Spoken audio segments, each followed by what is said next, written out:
Oh, oh, oh, oh. Okay. That was wow. What do we got? Man, we got everyone come back to the High Rollers episode 18. That's what we Bro, got. First it's weekly episode episode. 19. Yeah, I'm sorry, I'm looking at the wrong one, literally. Yeah, I'm literally looking at the wrong one. That's why. Episode 19. Welcome back. I And you're meant, what probably, weed did you have? yeah, I'm like that hit. I don't know what it was. Like, I mean, it's been a few days since I've had bud, but like Jesus. And you're probably wondering, why do we never talk about edibles? You're probably not wondering, but maybe some people are. Yeah, I don't know. I just like having the hit. I like having it right there. I agree, and personally, edibles absolutely wreck me. So yeah, I'll have it when like if I would have loved to have it at Erie, like popped right after the Rodneys we had, the barbecue, and then that would have been perfect because I was already flying. Let me tell you. But I'm jumping ahead of the gun. We got a lot of news. A lot, actually, even and I'm still finding more. Like that's usually what ends up happening. We get that last minute news, but the ride vehicles for PortAventura got unveiled. Fast and Furious, the layout got leaked. Park fans doing it again. They're deep diving, and we got a POV and everything. I looked at it. We were definitely going to talk about that. I just saw what you put in, and I just Zamperala confirmed for Top Thrill. That's actual news. We have actual news for Top Thrill. It's not just any clickbait or anything out of the ordinary. This is actual shit. We're gonna be covering for Top Thrill, and it's shit. It is shit. So it is shit. That is true. Obviously, we're gonna cover when we get there. Wait, Apocalypse? Temporary close? Oh, refurbishment. Yeah, we got a lot of other stuff here. Glenwood Caverns. Interesting stuff coming out of there. And obviously King Ka with its snap, its cable. So, and the last, I think, really interesting thing is SNS confirms, and I think we should start it off here. 2-axis coasters in the works. And let's just go ahead and speculate here. So, one is going to King's Dominion, and one is going to Saudi Arabia. Well, or somewhere over there, the Transformers one. Well, that is all. That is my speculation. We want one of them to be at King's Dominion. We don't know. I mean, it's kind of sounded like one's coming to King's Dominion. It's still, I still believe. I'm gonna. I mean, from sources, it could be. But at the same time, it's a very. I would say it's a grain of salt at the same time. What we got, you know. Who knows? I think it works out if you look at it logistically for King's Dominion. If they just bought an SNS free spin, and then it's the package deal. Yeah, the package deals. Now, does it have to be an Axis? It could have just be another SNS coaster. Could it be the Steel Curtain of Virginia? Like multiple inversions. I would not be happy about that. I don't want to launch. Let me tell you that much, because Busch Gardens has just made me burnt from these these multi-launches. I think, how many launches does Busch Gardens Williamsburg have? They have to have the most launches in one park. Busch Gardens Williamsburg? Yeah. I mean, and they all suck, so. Nah. Well, for the shitpost they suck, but realistically... Pantheon's alright. Pantheon's alright, but Verbolten's alright, but... And Verbolten's closer to Pantheon than it should be, is all I'll say. And then they've got, Skyrocket 2? Yeah, that's a multi-launch. Dark Coaster's a multi-launch. Oh, that's right. Yeah, they got a straddle coaster. Big whoop. Yeah, they're just... Literally, ever since, like... Actually, no, Invader was not a launch, but... Yeah. What? Yeah, Invader's not a launch. I was saying. No, Invader's not a launch. Yeah, I was trying to say, like, ever since Tempesto, which. No, I guess. Well, Verbolten was. Let me see. Oh yeah, Verbolten was before Tempesto. I think. It would be Verbolten in 2012, Tempesto 2015. Pantheon 22, and Dark Coaster 23. Yeah, there's just too many launches. Let's see, 4 on Pantheon, 3 on Verbolten. No, 2 on Verbolten, excuse me. So that's already 6. 4 on Dark Coaster. You're already at 10. And then there's 3? No. Too damn much. Yeah, there, you have like you have 13 launches. Like, there's too many launch coasters. And I guess you could say it's unique because there's not really any other park that does that, but yeah, I'm not a fan. They could be better. I know the Pantheon has its fans though. But I will say, I kind of agree with the somewhat pacing issue that it has. That people say, I've heard. Because, like, the first launch doesn't do anything. After the zero-G winder, you don't do it. You're meandering to the launch. I'm not talking about Pantheon right now. Let's talk about, I guess, the... We get from SNS access to Pantheon. Yeah, but, like... shitting on Busch Gardens Okay, Williamsburg. I love it. Well, let's just look at what other... We'll look at SNS models. Oops. Well, I mean, they've got, what, Max Force? Which is pretty good. I don't know if they're going to add something like that. I hope not. I hope they just add an Axis. Tower rides, thrill rides, access coaster, 4D free spin, fourth dimension coaster, air launch, El Loco, LSM triple launch, and yeah. Let's see. What's the LSM triple launch? Oh, it's like Gale Force. I think Gale Force might be a clone. I'm not sure. I know it's not. I'm thinking of the Grosslauer. But yeah, they have. Honestly, I don't even see like their steel curtain model even listed here. Like, I don't even see like a chain lift. I see Axis, free spin, fourth dimension air launch, El Loco, and an Nelson triple launch. So that's kind of interesting. You're looking for which one? SNS. Yeah, which coaster though? You looking for Max Force? Well, I was looking for all their models to see what potential could be if they were doing a package and not just an Axis, right? And I don't even see like the steel curtain model, like just a regular chain lift looping anywhere. Let me see. Family rides, family inverted, and tower rides. Yeah. That's a little interesting. I'm looking around. I don't even really see them showing anywhere. They're showing their air compressed launch. Oh, I'm on the air launch. I'm sorry. I'm being slanderous right now. Yeah, that's still. Let me go to their international. All right, I'm stupid. You click on their website. The first thing they're showing is steel curtain. All right. I guess steel curtain was a one-off or a prototype, and they're just like, yeah. Well, steel curtains also had its problems, and I mean the restraints are a bit questionable. Yeah, but I think Max Force has the same train. Really? I did not know. Wait, this. when I'm looking at Max Force right now, like go ahead and look at it real quick.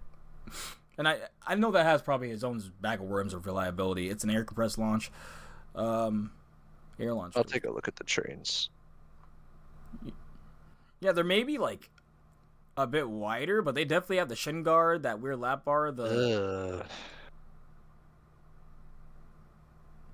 I still am curious about Max Force. That looks pretty good, just really short, but yeah. If the elements hit, I mean, Joe Draves made it or designed it. Yeah, I think it probably is. Yeah, those trains are pretty bad. Yeah, I'm not a fan necessarily. Kind of hard. Like every aspect about it is just mid. Not like the restraints aren't good. The seat backs aren't good. It's kind of claustrophobic. It's just apparently there's rattles on them. I don't know if it's because they're kind of light, because they look kind of light. They don't look too heavy.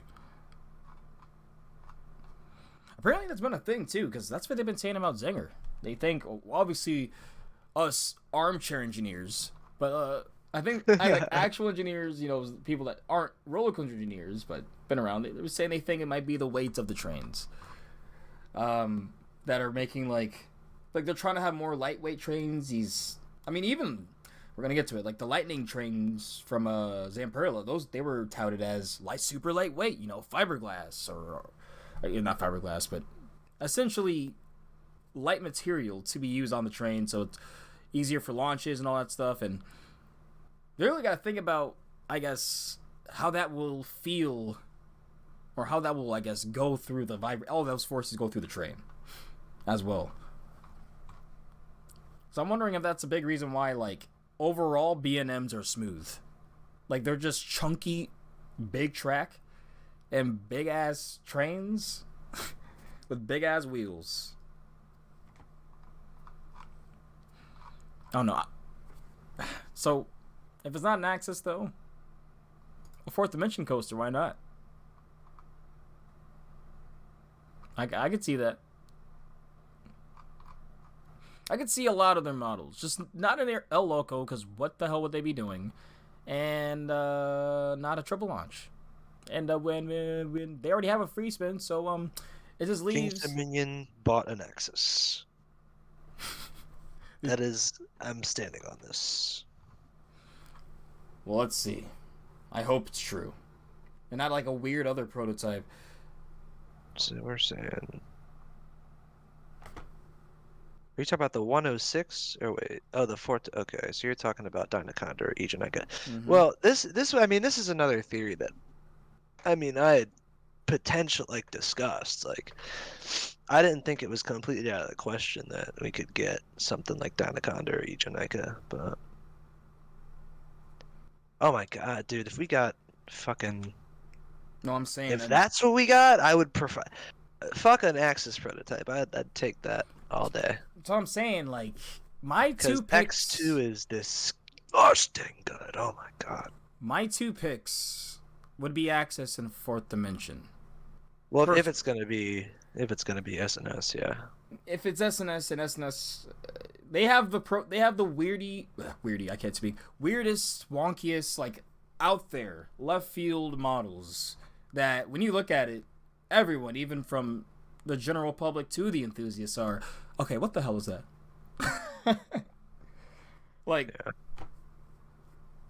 Yeah, I think it's a very good idea in every aspect, maybe besides reliability.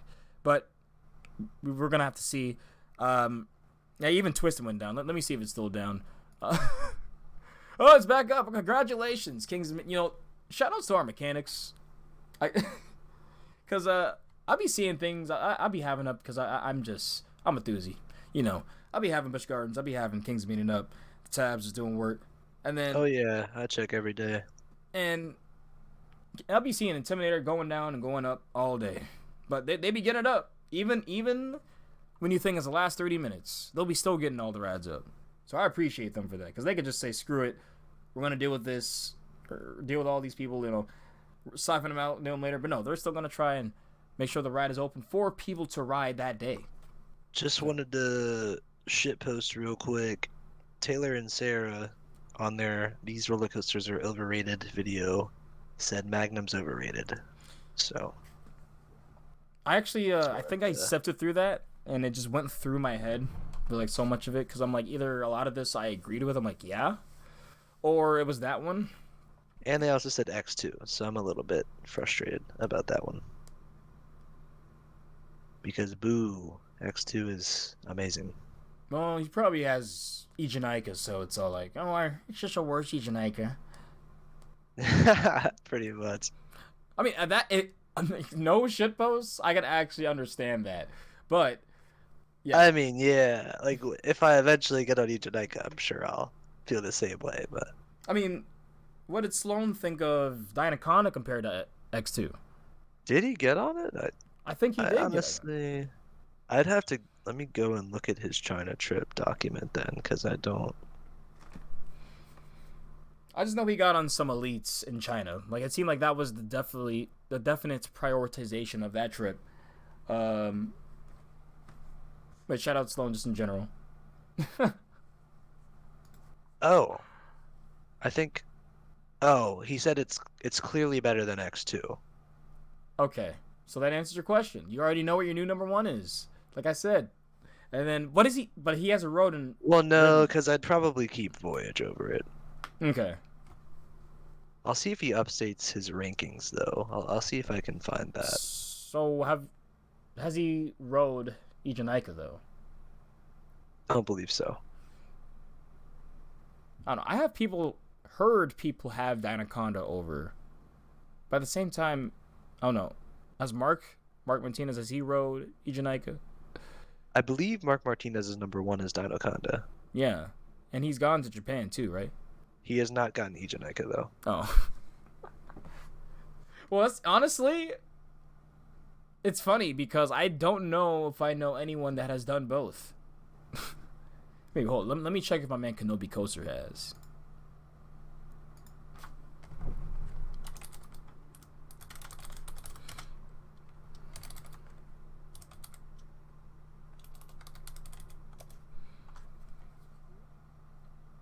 Nope. I know no one that has done both. I mean, granted, getting to Japan is already hard enough if talking money. And then China. Yeah. I mean, yeah, both places are not easy to get to.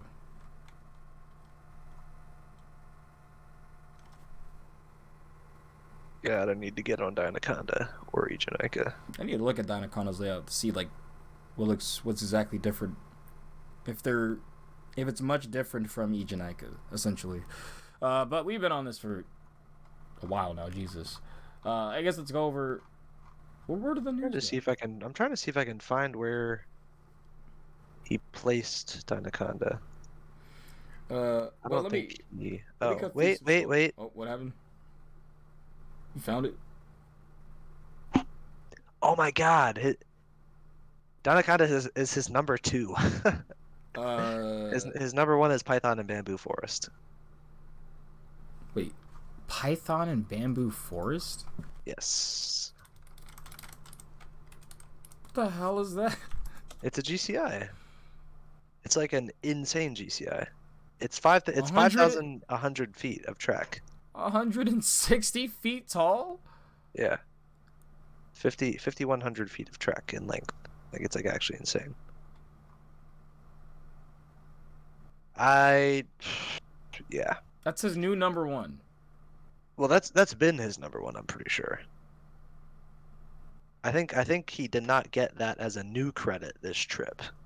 Okay. But the new Dynaconda was a new credit for him, I believe. Wow. Interesting. Very interesting. I have never heard of that coaster until today, I don't think.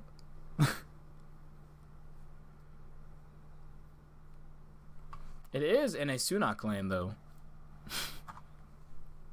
Well, that just makes me want to ride Dynaconda and Ijanika even more.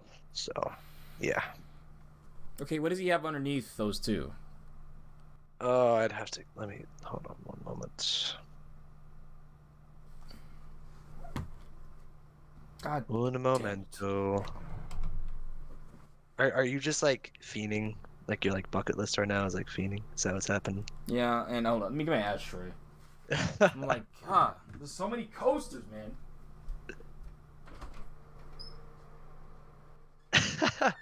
It's so, bro. It's so troll. This just like turned into us looking at Sloan's fucking top 10. Well, I actually have no clue what his preferences really are on coasters. I would assume he's a crazy rider. He's then got flying aces. He has flying aces up there? Yeah. That's like the crazy Intamin at Ferrari World. Oh, I think it was a... Bro, just cut this. That was like a whole shit post, I'm pretty sure. Bro, just cut it. That was a whole shit post. I'm about to turn my computer off, bro. Bro, you just got got baited, literally. Like, literally got the yeah, fish hook, like, and I mean, it may have just been out of bro, context bait, but I think I just didn't real like, cause I was just like looking in the chat, so like I don't know. I think I got trolled. Yeah, I digress, man. yeah, sorry for slandering Sloan. Because when I go and look at the Buzzbars Coaster Club top 50, it's totally different. Yeah, like, His actual top 10 is Voyage, Ride to Happiness, Velocicoaster, Zadra, Steve, Fury, Gwazi, X2, Hyperion, Taiga, and he said that Dynaconda is above X2, and it pushes Taiga out of the top 10. The rest of that was all shitpost. So he just caught me lacking because I didn't read all the context of the chat. I just okay, yeah, it's. well, I'm going home, bro. I'm just gonna go home. so Logging off. back to the news. We gotta go through all the small stuff now because where is it? So I guess back to King's Dominion, Jesus Christ, Busch Gardens. The reason why Tempesto's been down is because the rumor, we said this last week, but it's becoming more and more prevalent that all these Skyrocket 2s or anything using that type of comfort collar is getting taken off. And they will be just moving to lap bars. But the lap bars with the shin guards still suck. Yeah, that's what I've been, I was having a conversation. There is someone, I was talking to Duina, love you to death in BCS, but I cannot believe one of her favorite trains is Premier Trains.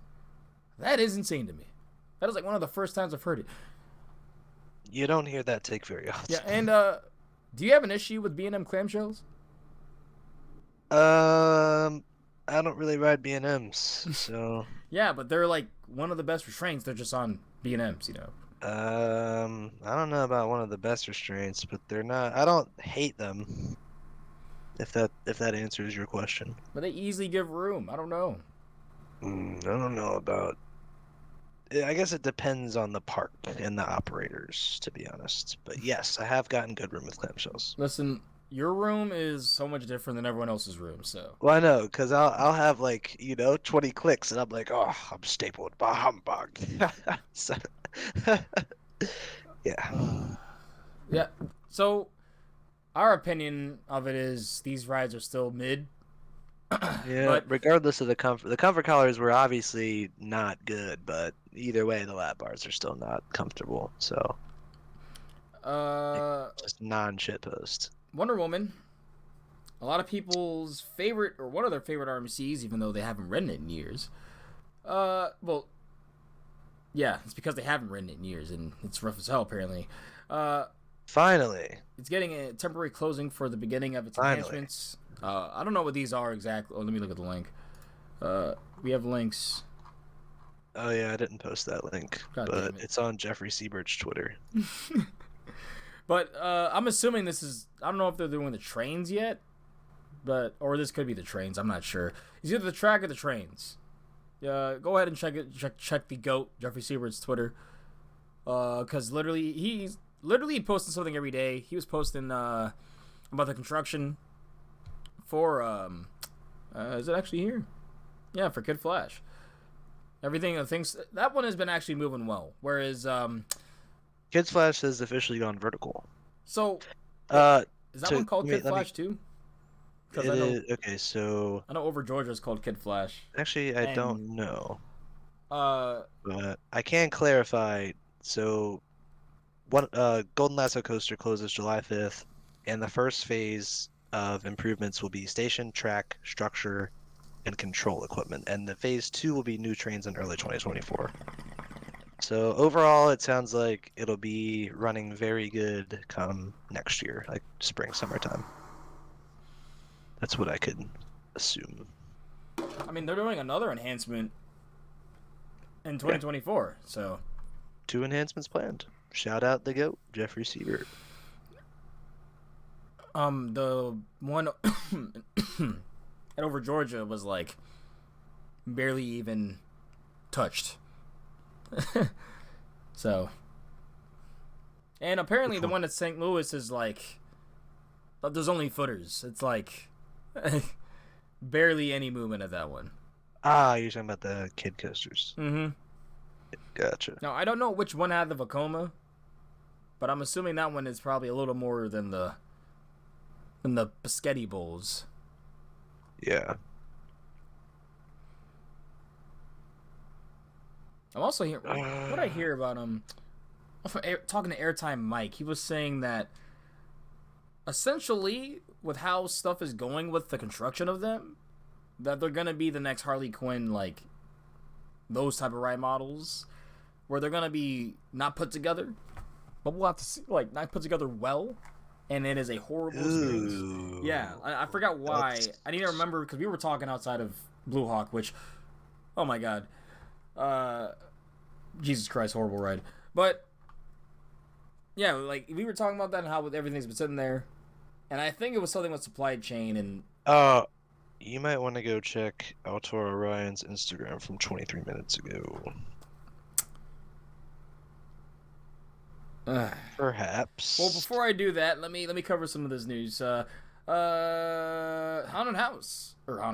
Halloween Horror Nights house rumored themed to Dueling Dragons. That would be very cool.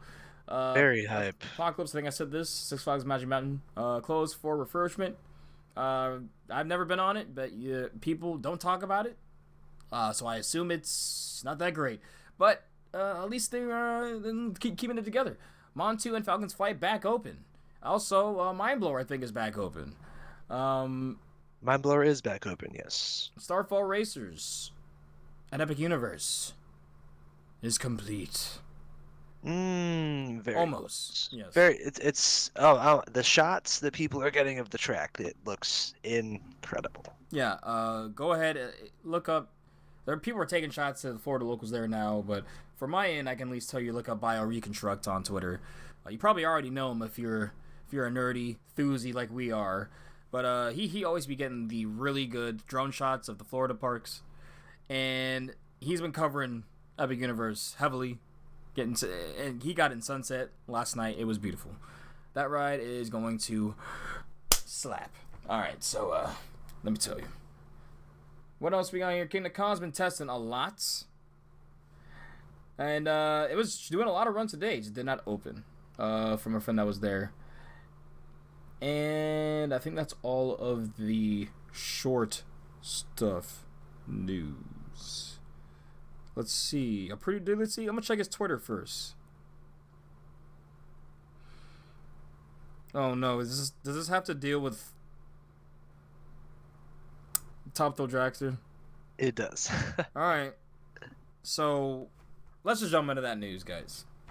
We got we tangented, talked about a fake top 10, and how Kings of Mini might be getting an SNS in a matter of 30 minutes. Yes. Really, really challenging the drunk riders right now. The tangent. We've got some awful news about Top Thrill Dragster. Yeah, honestly, the rest of this news, like, this is, like, meme bad. But the rest of this, honestly, isn't good. It's just frustrating that it's confirmed. I think that's the main. So, maybe if you've been living under a rock, who knows? Top Thrill Dragster, and it has been confirmed to be a Zamperala manufactured ride. The reimagining. It's not just trains. It's not just part of it. It seems like it's all of it. Yeah. And track is on site. And to say my as of yesterday. To say off site, but they're shipped. So. To say my excitement for this project, like, deflated like a balloon. It plummeted. Yeah. Oh, disgusting. I'm sorry, I'm looking at I know it's probably not the actual track. It's probably just the station track, but like,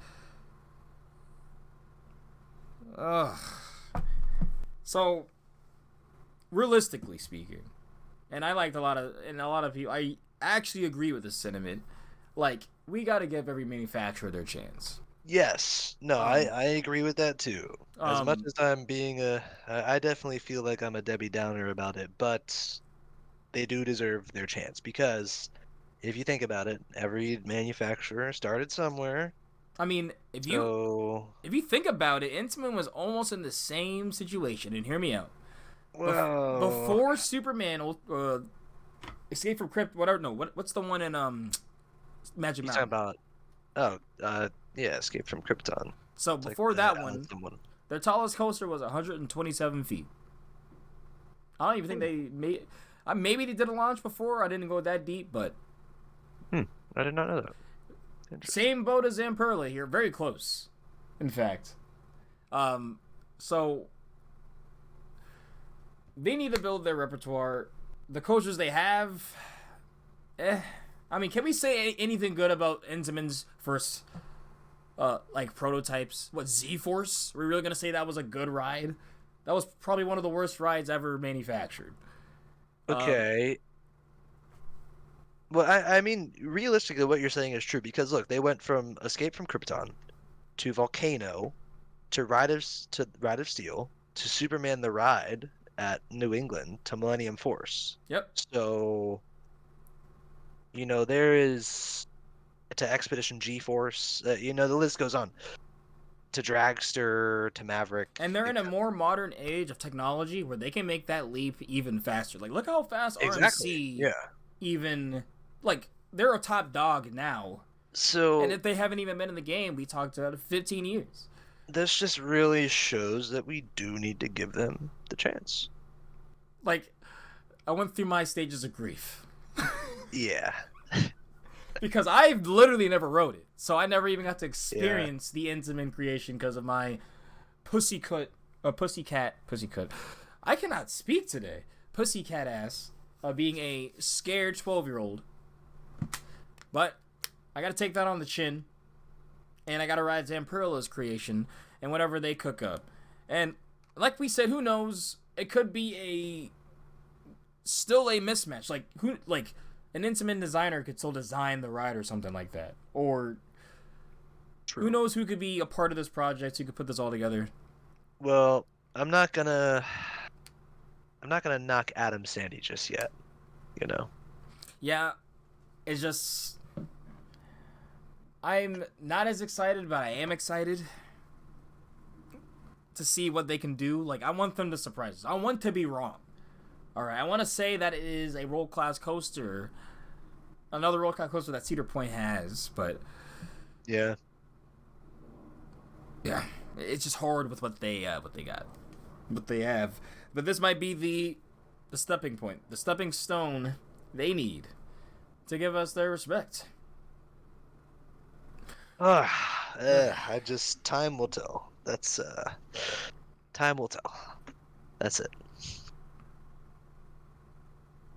That is all. Well, on the other hand, Intamin Catapult Falls at SeaWorld San Antonio begins testing the first launched log flume. Oh yeah, that So, was some small news. yeah, Yeah, that is. Intamin Yeah, still doing I things. hope they can get that right, cause I hope so too. I will genuinely go ride that next time I'm in Texas. I do think that will be a ride you have to get in early if it's Bruh, service life. it'd probably be like the fourth best ride at SeaWorld San Antonio. You'll have Stingray and Steel Eel, and then the Scream and Swing, and then Catapult Falls. Nah, I could see that. Yeah, no, you're right actually. Yeah.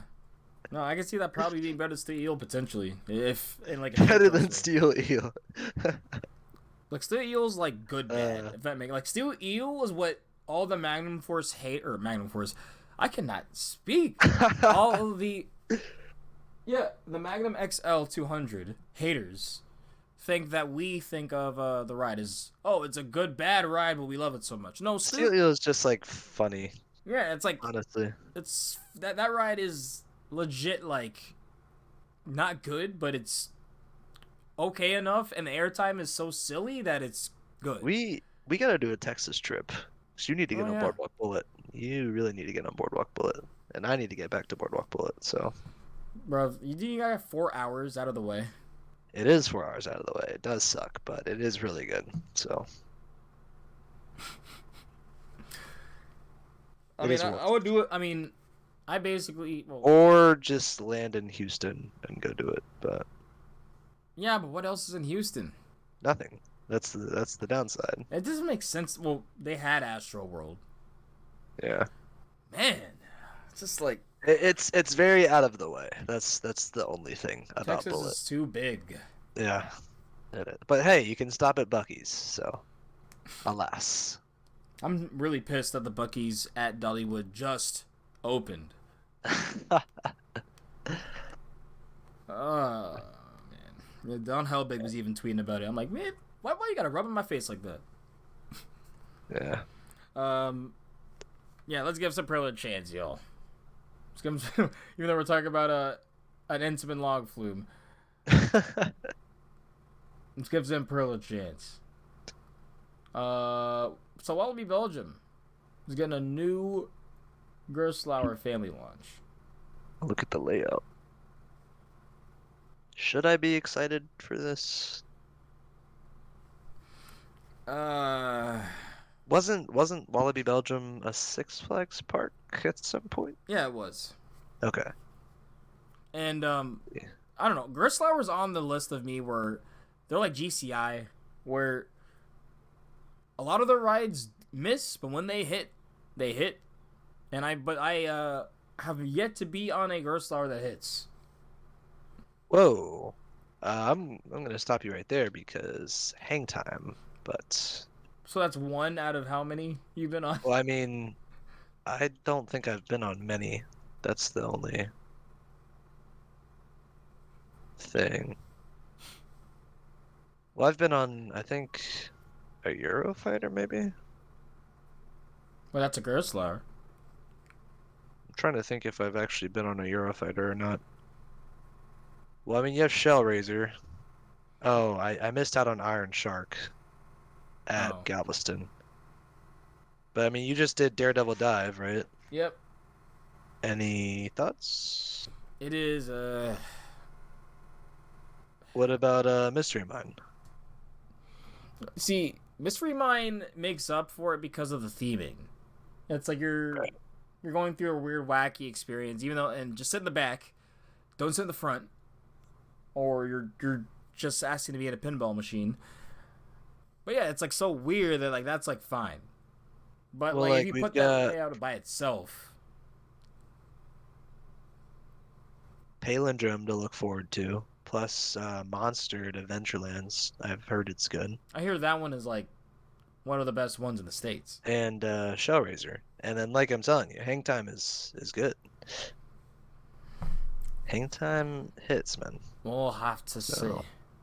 Because right now I'm Yeah, Hang Time is actually, I'm pretty sure, my only Gerstlauer. So I don't know much about what this family coaster is going to be like. I also didn't even know that Gerstlauer did launch coasters. So. Oh yeah. You find out something new every day. There's not really that many in the States, but there's a lot in Europe or the UK. Well, not in the UK. Okay. But... Oh, also, I guess this is apparently with Dragster. Instead of the way that they had the station off on the right side, if you know what I'm talking about, apparently, or not the the panel. Apparently, they're doing the whole thing where the panel is like a 2-story overhead, so they can watch and make sure everything goes well with which I guess will be a switch track. That is something that was confirmed from a document that they're gonna have a 2-story station. Well, Zamperala, I hope you can do it. I mean, I think like we're saying, like tech is so advanced and everything. Like I think they can really nail the programming, and hopefully have not that much downtime with the switch track and everything. Like I'm willing to give them a chance. You know, just for a shitpost here. Willing to give them a chance. Just for the last shitpost here. Where is it? Well, if they can't even keep a Wild Mouse open, which I really it's closed right now. That's what I wanted to check just to be sure. It was open yesterday. It's closed right now. That's actually pretty funny. I mean, it could be weather though, or is it not? Is everything else open? Everything else was open. Like, I see. Like I looked down and looked for that. Closed. Cedar Point. Air quality's crap there, but it's sunny. 71 degrees. In fact, it's probably a perfect day. Steve Engine's wait time. Let's see. Ew. 60 minutes. Not terrible. Why is Magnum 90 and Steve is 60? Wait, Magnum's at 90? And people are getting hip, I guess. I mean, I would... Yeah, I would go to Magnum because I can't go to anything else. I'm like, well, I'll wait 15 minutes and let Magnum, like... Well, I kind of... What the heck? Let me check everything else. I didn't even check. Well... No, let's get onto this, because there is so much to cover. We even got the questions that were... Or the responses, yes. excuse me, that I put up. For the... Which I should have put a while ago, but I actually got a good amount from when I did, so... What the heck? Okay, yeah, there was a lot of smaller stuff, so now we gotta get to the... I'm gonna cover the sad stuff just to get out of the way. Just to begin on a happy note. Does that sound good? Yeah. Mm-hmm. So... I think, wait, so we basically have covered everything. I think so let's do the Glenwood Caverns one first. Well, so Glenwood Caverns had the accident on the Haunted Mine Drop last year, which tragically claimed the life of a young child, and they quietly rethemed and reopened said ride. And it is being operated as Crystal Tower, and they did this with no press at all. I don't think that's really been talked about at all. Let me check my Reddit. Yeah, it's still here. I saw this post was like 8 days ago, and apparently it's been operating for like a month or so. Yeah, I just really hope that they took the right steps into making an actual manual for the ride and training their employees. Yes. In a way to make sure anything like that can never happen again. Yeah. Because, that should have never happened. That should have never happened. But it is, Crystal Mine now. Really, the last thing we heard about Glenwood Caverns is, what is it, Defiance? Their Gristlower there? I think so. Which honestly looks like a very awesome setting for a Gristlower. Yeah, I don't know when I would get out there. Where's Glenwood again? Isn't that in like Colorado or something? Yeah, Colorado, Glenwood Springs. Oh, that looks gorgeous.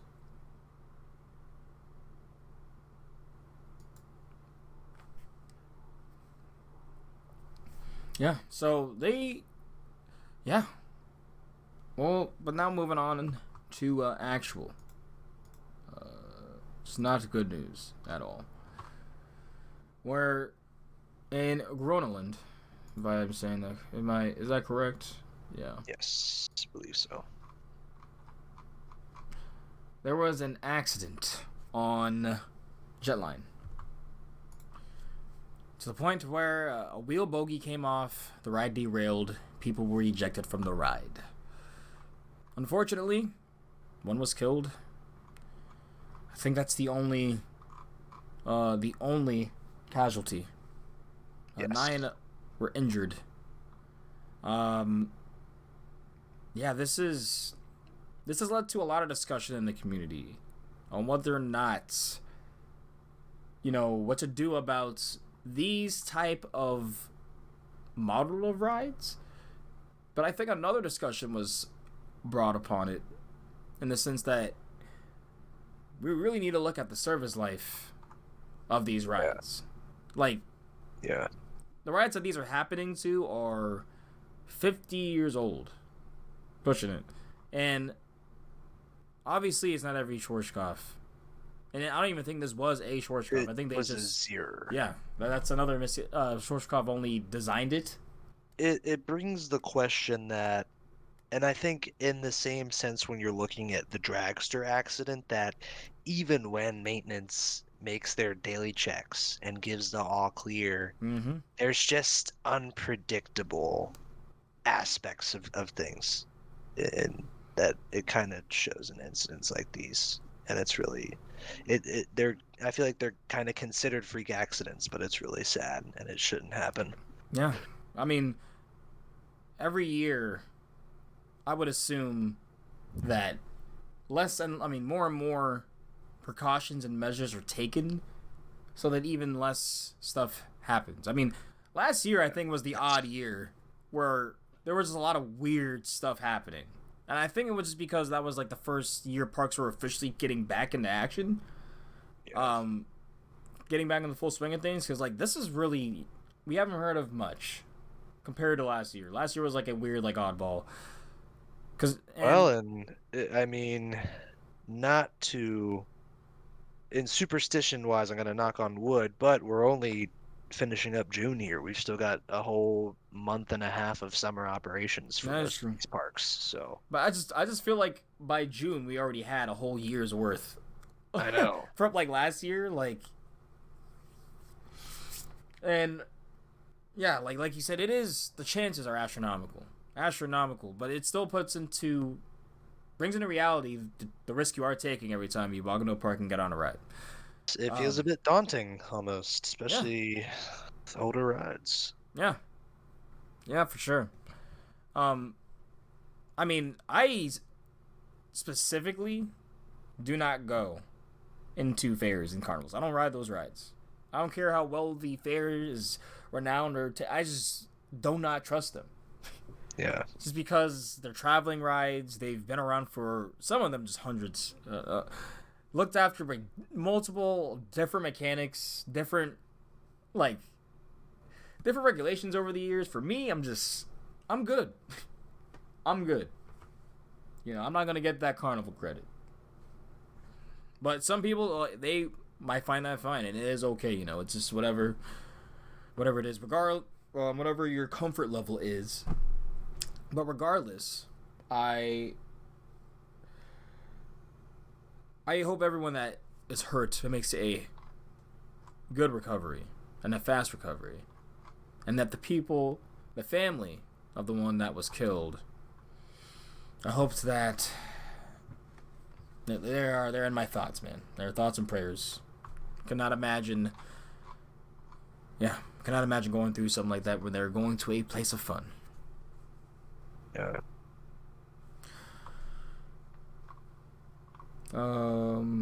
So that was the last of the sad news. At least we got some good news here.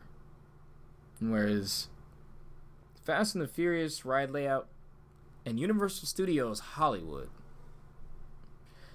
thanks to park fans, they have made themselves known in the past for a lot of leaks, and a lot of them being Busch Gardens Williamsburg, but you may have also known them for the pipeline leak as well. But they got the blueprints, and really good blueprints, to showcase at least the layout of Fast and the Furious ride going in Universal Studios Hollywood. We don't know if it will be drifting or anything, or spinning yet like originally planned, but it is looking like Intamin. An Intamin multi-launch.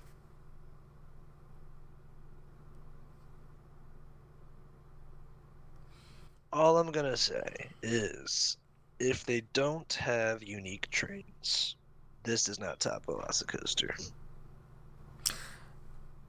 Yeah, I could see that.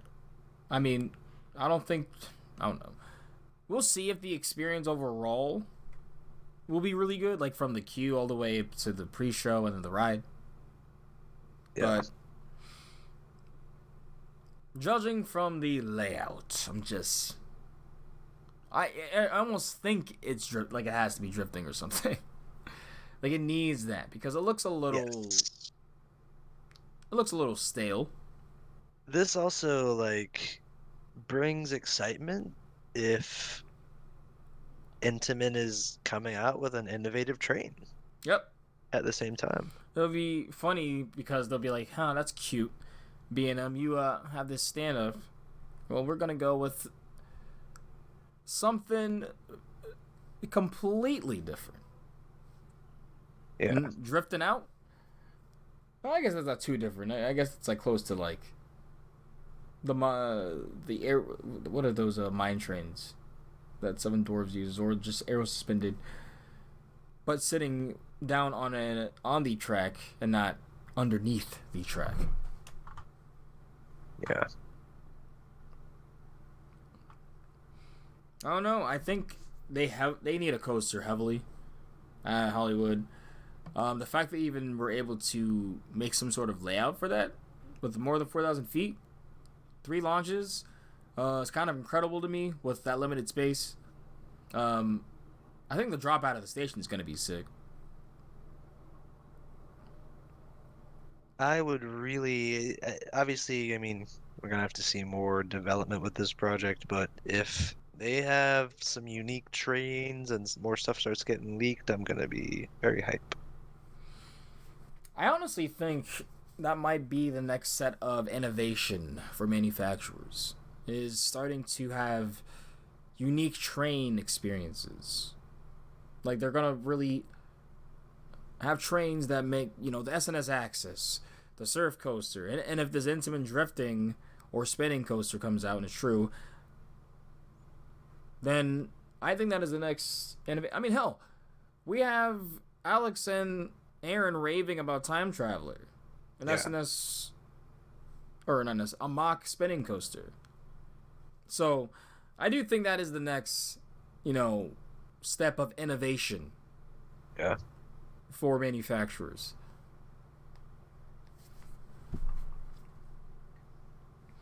Okay. Wait, is that it? Is that all the news? I believe so.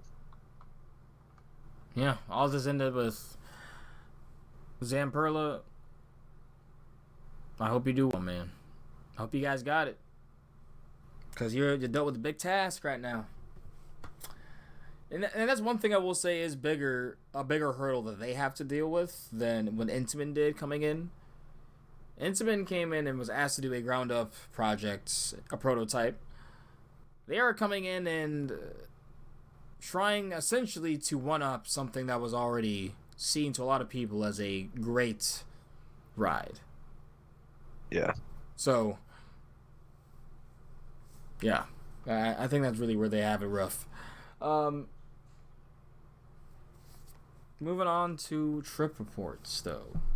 Wait, before we do that, we asked y'all on the Instagram and Twitterverse. Let's see exactly what I asked you. Best park moments of 2023 thus far. Yep, I was saying, as we're halfway through the coaster season, we want to hear what your favorite moments have been so far in 2023. Let us know below and comment. And basically said the same thing on Instagram, yeah. And we got, let's see, let me check Instagram one more time. I'm checking. I see my boy Gavin. Yeah. Yep, you're up with Gavin Phillips. My boy said, so, should we go ahead with them? So, yeah, if you want to start off first, you can start off with him, yeah. Shout out my guy Gavin. His best moment so far was being smacked on Manta and the pretzel loop making me think I was gonna die. That is relatable, man. That is definitely relatable. Dude, pretzel loops are so good. I'm saying. I love pretzel loops, man. Like, I wish there were more coasters, honestly.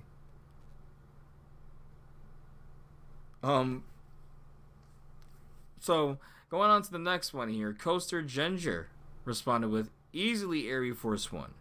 Also, very surprised by Goliath at Six Flags Over Georgia. Not gonna lie, same. And honestly, anyone that says any other hyper is better, yeah, Yeah, I'm gonna get to that at the end of the cast, but that I ride can't slaps. relate, but I will be getting on those soon. So And then opinions will be coming.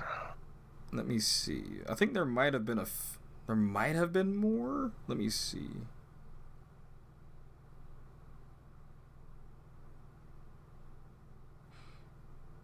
All right, no, we just got the one, and it is from, and this is a shout out to Biff of Coaster Heat, who has been nothing but a homie so far, and just started his own podcast, the Coaster Heat podcast, which honestly is my type of jam. What they do, just two homies having a discussion and just saying whatever they like about coasters.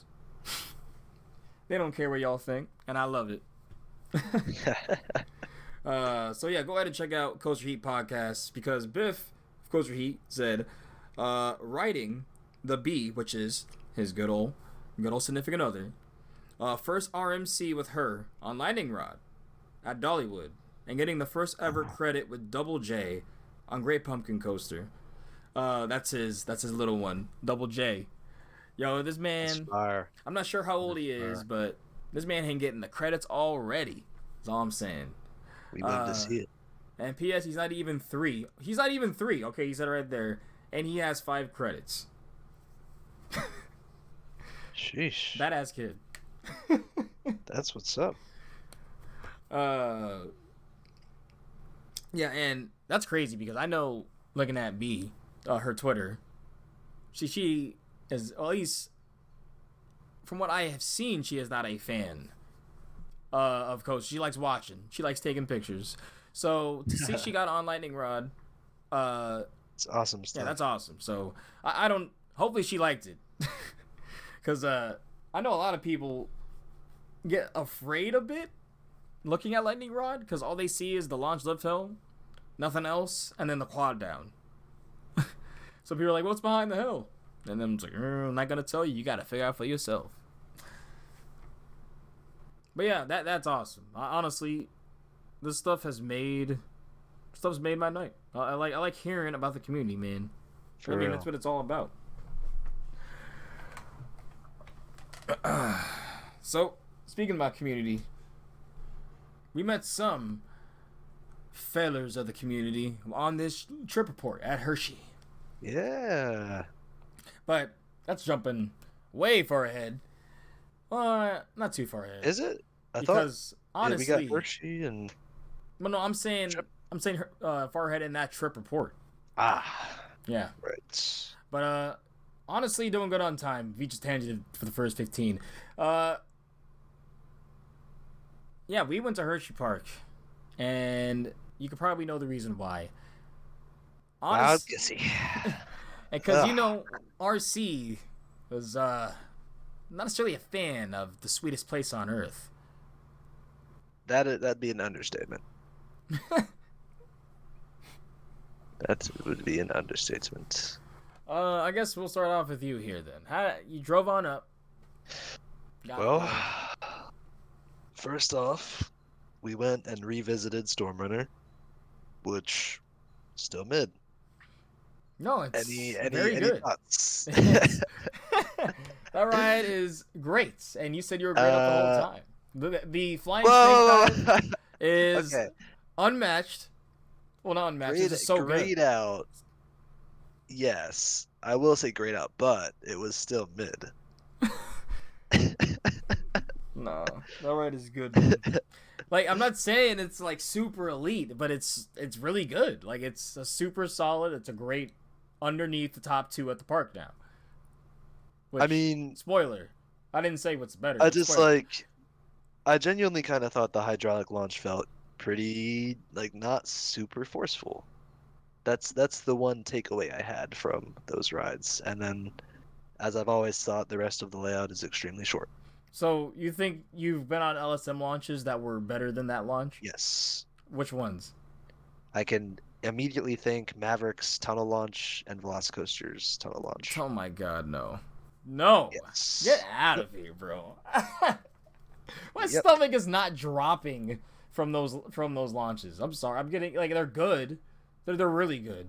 But no. Yeah, they're better than Stormrunner's launch. That's listen. I mean, nah. You can hate all you want, but the acceleration doesn't lie. All right. We got 3 rides. They were doing dual station, but only running 1 train on both sides. So yeah. I think they were just doing that to funnel out the station, so it wasn't that crowded. To kind of spoil things, we only rode 3 roller coasters in the entire 12 or 10-hour operating day of the park. So I was planning to ride more and get re-rides, but I was thinking so too, but we'll get to why. Because the next thing we did was we went and got, well, hopefully for me, some redemption rides on Skyrush, but yep, and Skyrush moved up for me. it did not. It moved down for me. So those rides, Skyrush is incredible. Where did I have it now exactly? But yeah, the general plan was go to Stormrunner in the morning while it was a low wait, go to Skyrush, and then after that Wildcats would be warmed up and we'd go to that. But so we got 3 rides. Yeah. Because honestly, the line for Skyrush was not bad at all, and honestly, the operations were 15 minutes. Yeah, we were just getting on. Slight. And a lot of times the back is never taken because people all like clutter around the front and middle rows. Okay, I'll be honest. The rides were good, but like it's the restraint. It's just I get it. Good. And it wasn't even that the restraint hurt. I just felt that I was extremely stapled, so I wasn't feeling the full extent of the forces. And I also felt that it was running slower than I remember from the past. It was also kind of a bit cloudy and not super hot. So that was my general takeaway. So there was no reason for me to move it up in my rankings. More so reason to go down. And for me, I was generally still impressed it held up in my head because my first rides I was blown away, and I was looking at you guys, and you guys were kind of flat faced in the brake run, but I'm like, I'm folded over every element.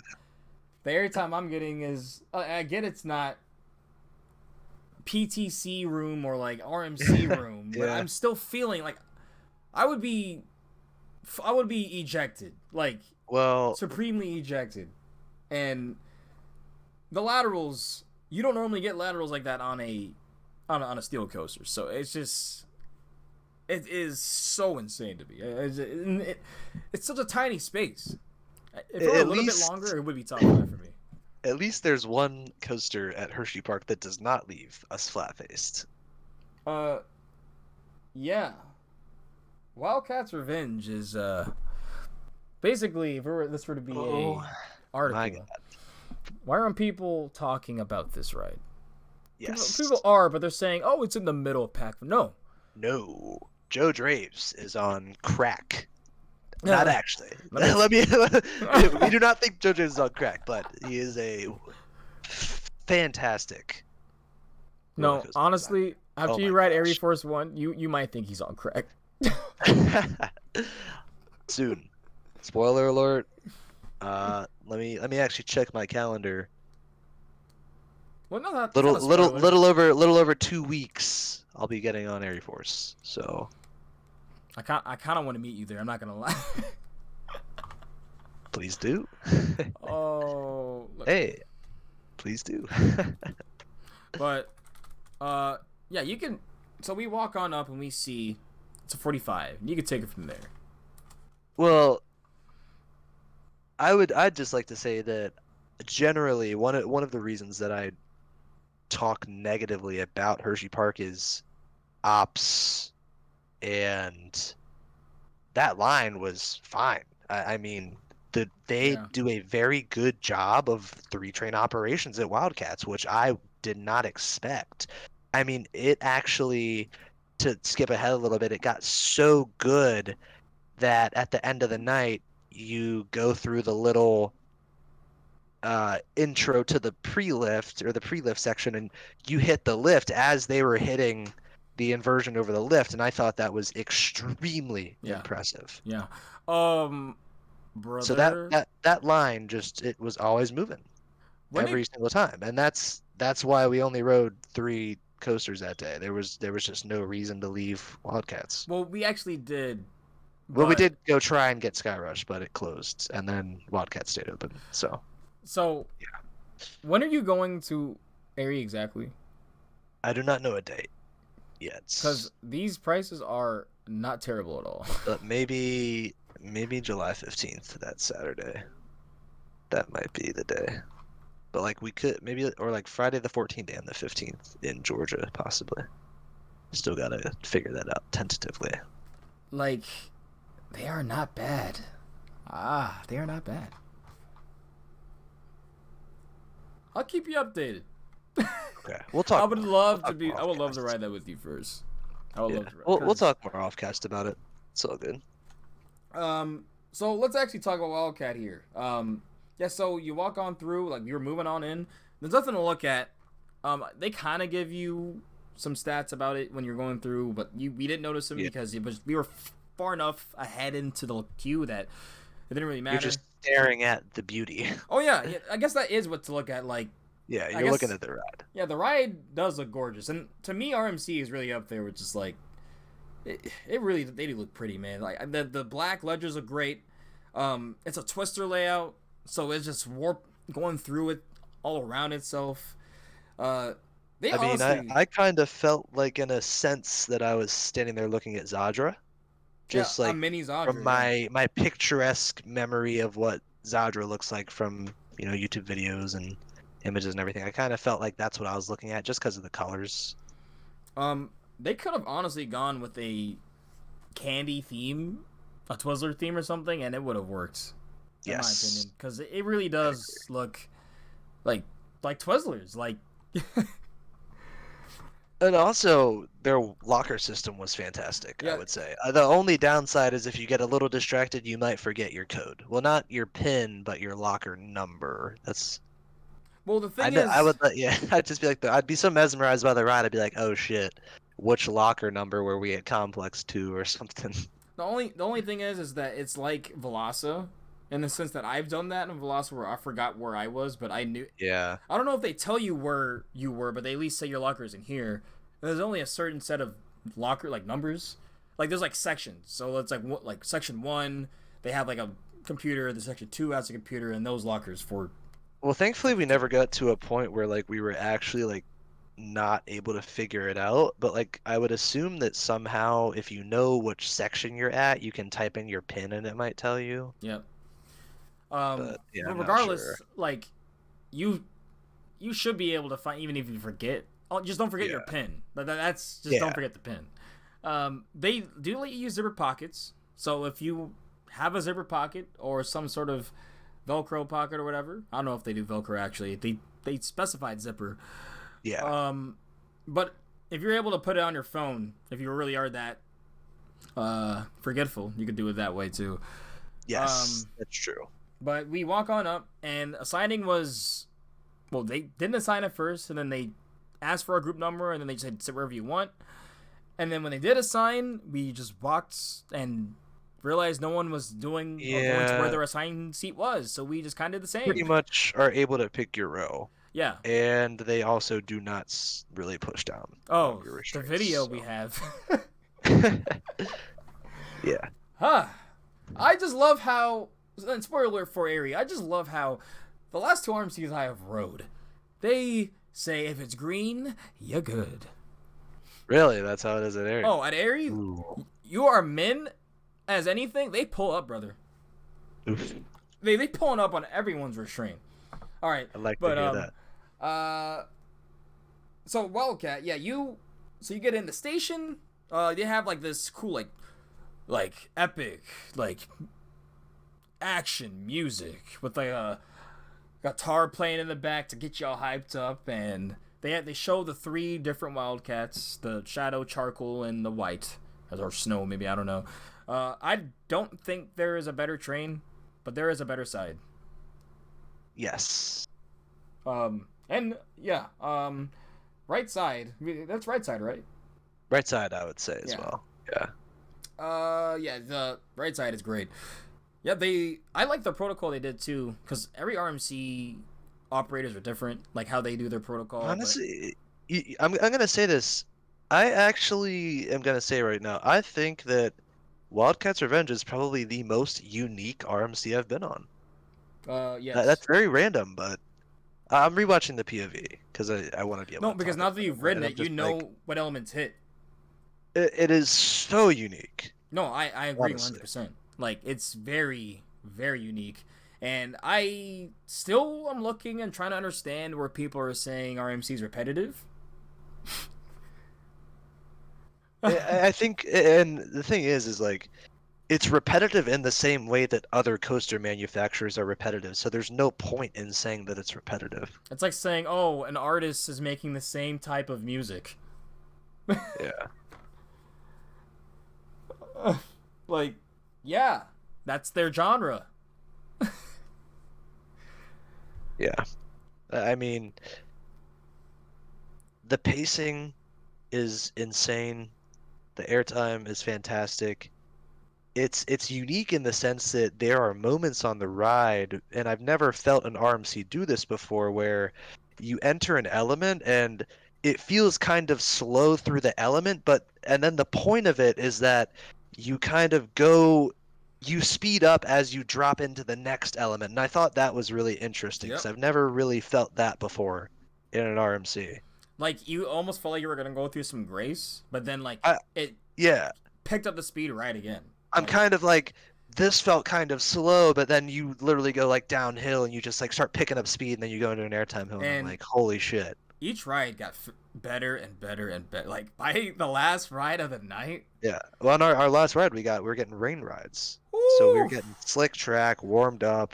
No, but like, I even looked at my footage. I looked at when I first recorded it to when I last recorded it, and you could see it is moving faster. Like, the pacing is faster. So I know you're getting a season pass to Hershey next year. Oh yeah, 100%. No, there's just so after Wildcat, I didn't tell you this. No, it was after Air Force, but I think RMC might be my favorite manufacturer now. I I mean it's between RMC and Intamin. But like, So I'm looking at all their rides, and like we talked about this literally the beginning of the episode last week. Like, they don't miss. yeah. Well, sort of. Yes. That's for my trip report in over Georgia.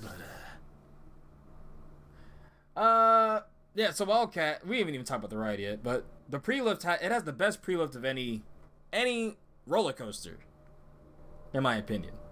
Yes, it beats Thunderbolts. Thunderbolt is a close second. Would you agree? Thunderbolt. Wooden coaster. Kenny Wood. Pre-lift section. I don't know. I don't even know that I don't think I'd say Wildcats is my number one pre-lift section. Really? I wouldn't really find it to be that insane. Oh, come. You drop out and you're getting laterals and airtime as if the ride is already going. I mean, I would say Thunderbolts is better, honestly. I have it close, but for me, Wildcat was phenomenal. You go out of there, you just drop out. That would be my favorite thing for coasters to do is just dropping out of a station, and that's why Fast and the Furious is doing that. I'm curious about that. But yeah, you drop out, you go down 3 hills all the way down until you start climbing up the lift, and a lot of people will get scared. Not enthusiasts, but a lot of people will get scared because they're like, "Why are we going up so slow?" But we're just on the block check, and then you start making your way up pretty fast for an RMC chain, I would say. Well, I always felt that you got to the top so quick. I thought the lift hill was short, but the drop is fantastic. Oh yeah, the drop is really good. Yeah, it's really good. It's not the standout of the ride at all, but Like, it's definitely a great, like, I have yet to have a bad drop on an RMC. I will say that. Yeah, I would agree. And then this, you go into there. There's no speed hill. Which they like throwing speed hills after those first drops, but no speed hill. And you go It's that underflip. You go right up into the world's largest underflip. Well, and that's one of the interesting ones. I feel like you kind of get into the underflip a little. It feels a little bit underwhelming, and then you get this banking as you go down, where you just pick up a ton of speed. Now, and I thought that was very interesting. I will say when I did get that front row ride, it was better. Because you, like, yeet into it, and you roll into it. And it was, like, it felt like the rolls later in the ride. With those laterals. Yeah. Which, speaking of laterals, we have some later in this ride that are not just in rolls. But yeah, you go down from there, go down to the lowest point of the ride, or where you were before, and then you get yeeted into one of the best camelbacks that RMC has made.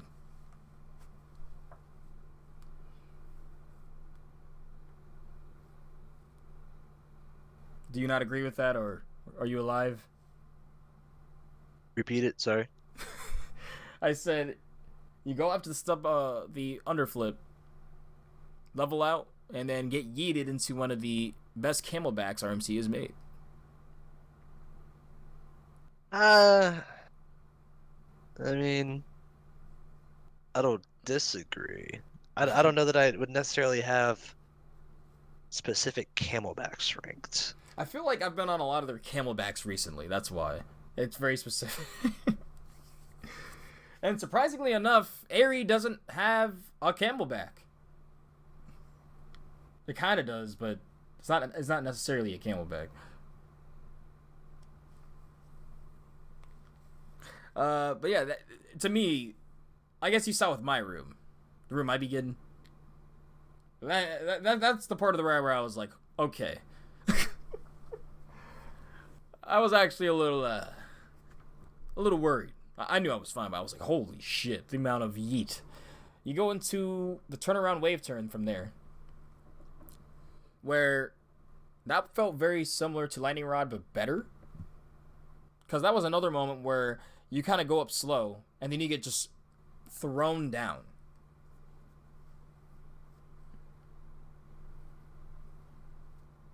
I thought that one of the best parts of Wildcats was that it's got the jank lat moments where you just like slam into the side of the train. Mm-hmm. Which, honestly, the stall, you get some of that when you exit out on the right. Laterals there are great. And then you get a surprising ejector pop from the wave turn before making your way back around where we all thought it was a mid-course, but nope. No trims on this bitch. You go right on up, no banking, turn into a double down that is, like, not banked at all. So you're getting lateral airtime going down that double down. And you literally see the whole train, because we're back row riders. You see everyone in their bodies, whoo, just hit the side of the train. It's so good. That is the fun part, hitting the side of the train. Mm-hmm. That 0G roll after is great. One of their best ones they've made. And then you go around, go through another inside. And those two airtime hills at the end are violent. Well, and slamming into the brake run is more of that, like, ejector, and then you get laterally thrown into the train as you're up in the air. So because it's like, ow, my ribs. I'm not gonna lie. So good. RMC really does not miss with their brake runs right now, because like Wazzy, Wildcat, Airy Force 1 is borderline dangerous if you are not holding the back seat. If you have nothing, if you're in the front car, you're good luck. Yeah, they like you were saying, we were like slapping people in the neck, not actually, but Oh like my, we were. no, literally on one of the like elements on the ride, like I had my hands up and definitely like the ride forces threw me so hard I hit the person in front of me in the back of the head. I swear, like I felt so bad, but I'm like, what just happened? And yeah, no, the homies that we met, Miles and Gabe. Miles said that the same thing happened to him. Yeah, shout outs. That's basically one of the highlights, man. Shout outs Yeah, to Miles and Gabe, because they they just starting to go out to parks themselves. I think they're from West Virginia, yeah, and yeah. That's what they were saying. I don't think they realize they're thuzies in the making. They're basically thuzies now. Yeah. Man, keep out there, keep riding, man. And like I always love meeting Welcome people at to the the parks. hobby. Yeah, for reals. You find yourself with the right people, you're gonna have a damn good time. Yeah. Yeah, we got 9 rides. We got 9 rides overall, and the last 4 or 5 are rain rides. That ride slaps. It goes last 4. That ride is so good. The airtime is great. The lateral, you actually get traditional laterals, like just snappy like laterals on an arm. It is great. You will not be disappointed, and if you have the chance to rewrite it, it's really rewritable because that's the only I guess downside I have of the ride is not really any positives. Like you go out, you come back to the station, like, whoa, that was crazy, but you're not dizzy from like, holy shit, that was insane. Like, but the layout and what everything it does itself is still so stellar, in my opinion. Still think it is the most full package RMC, but no. Negative. all right. So after that, it was actually cold.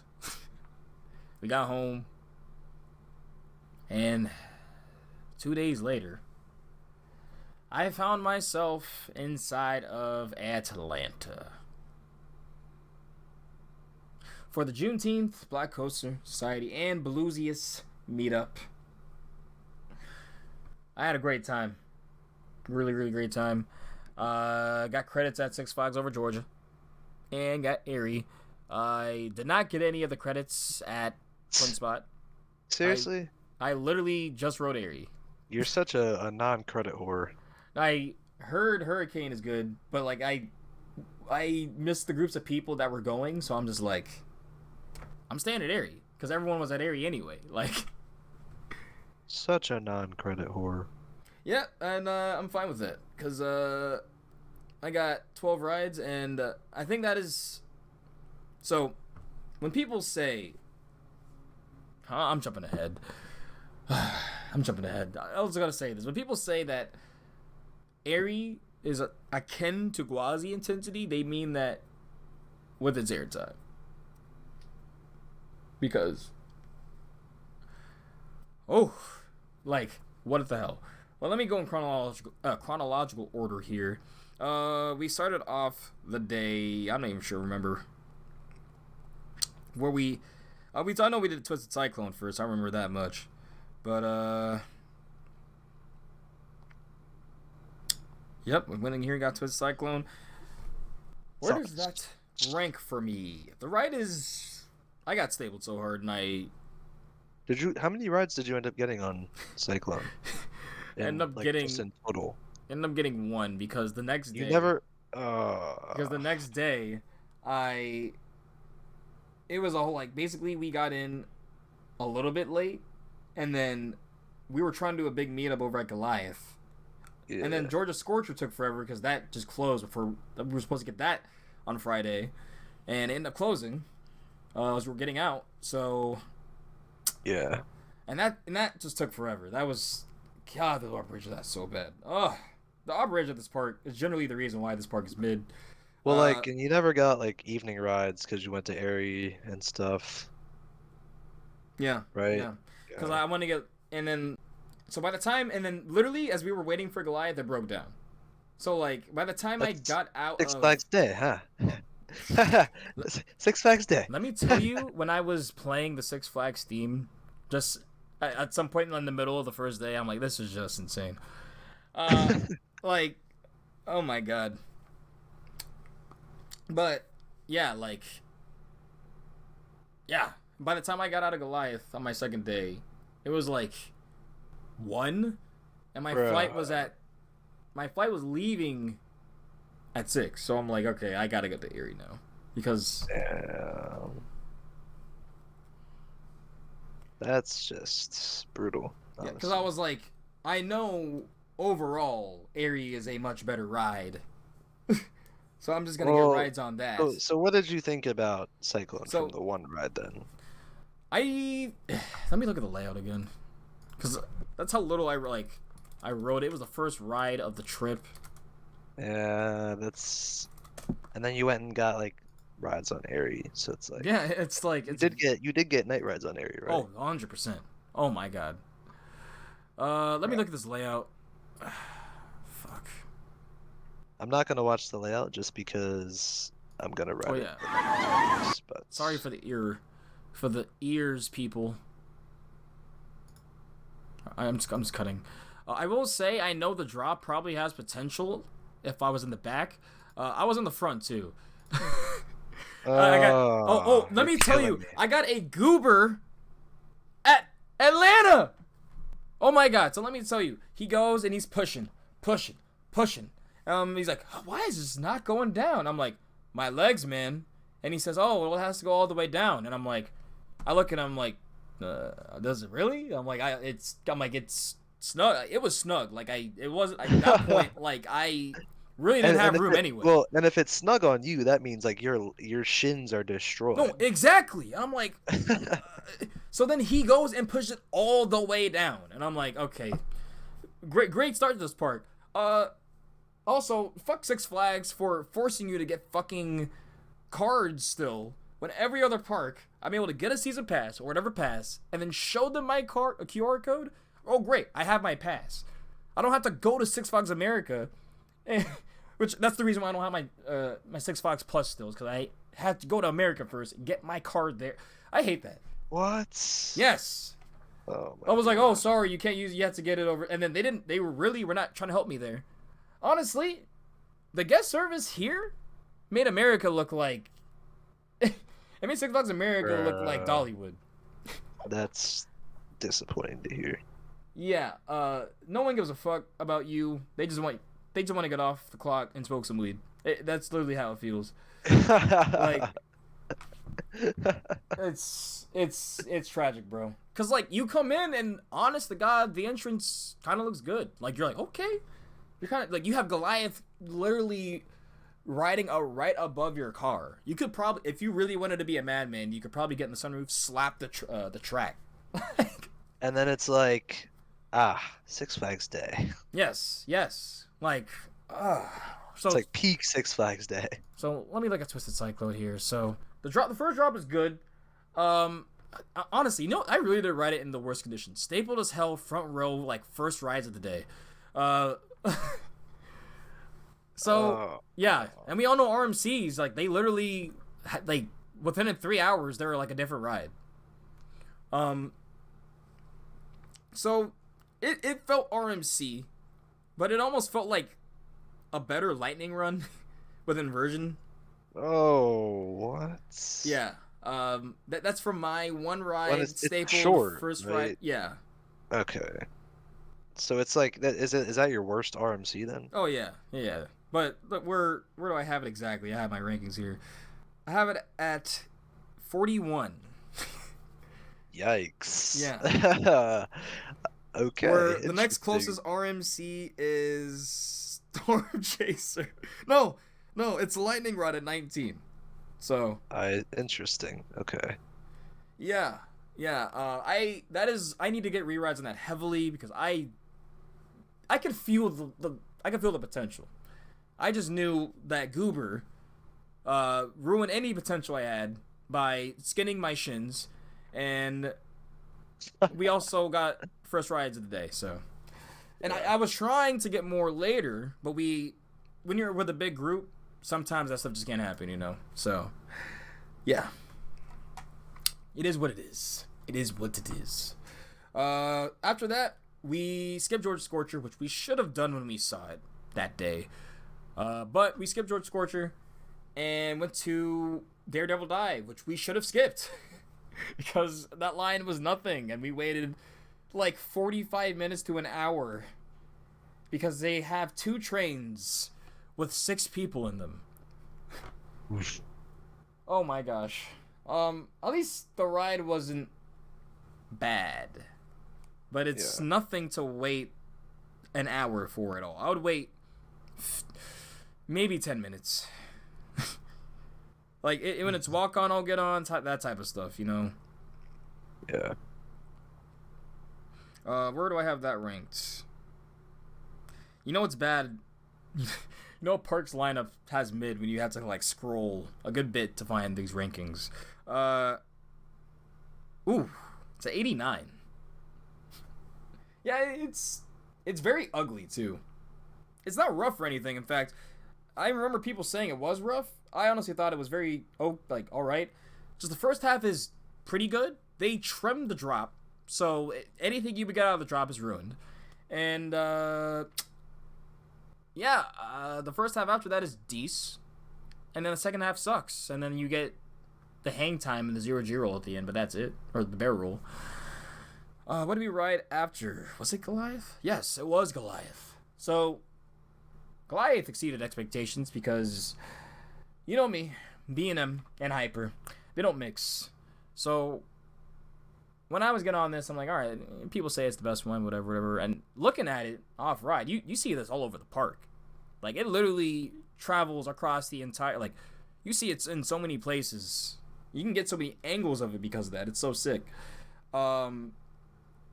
Now you go up, the first drop is mid, but everything else is fantastic.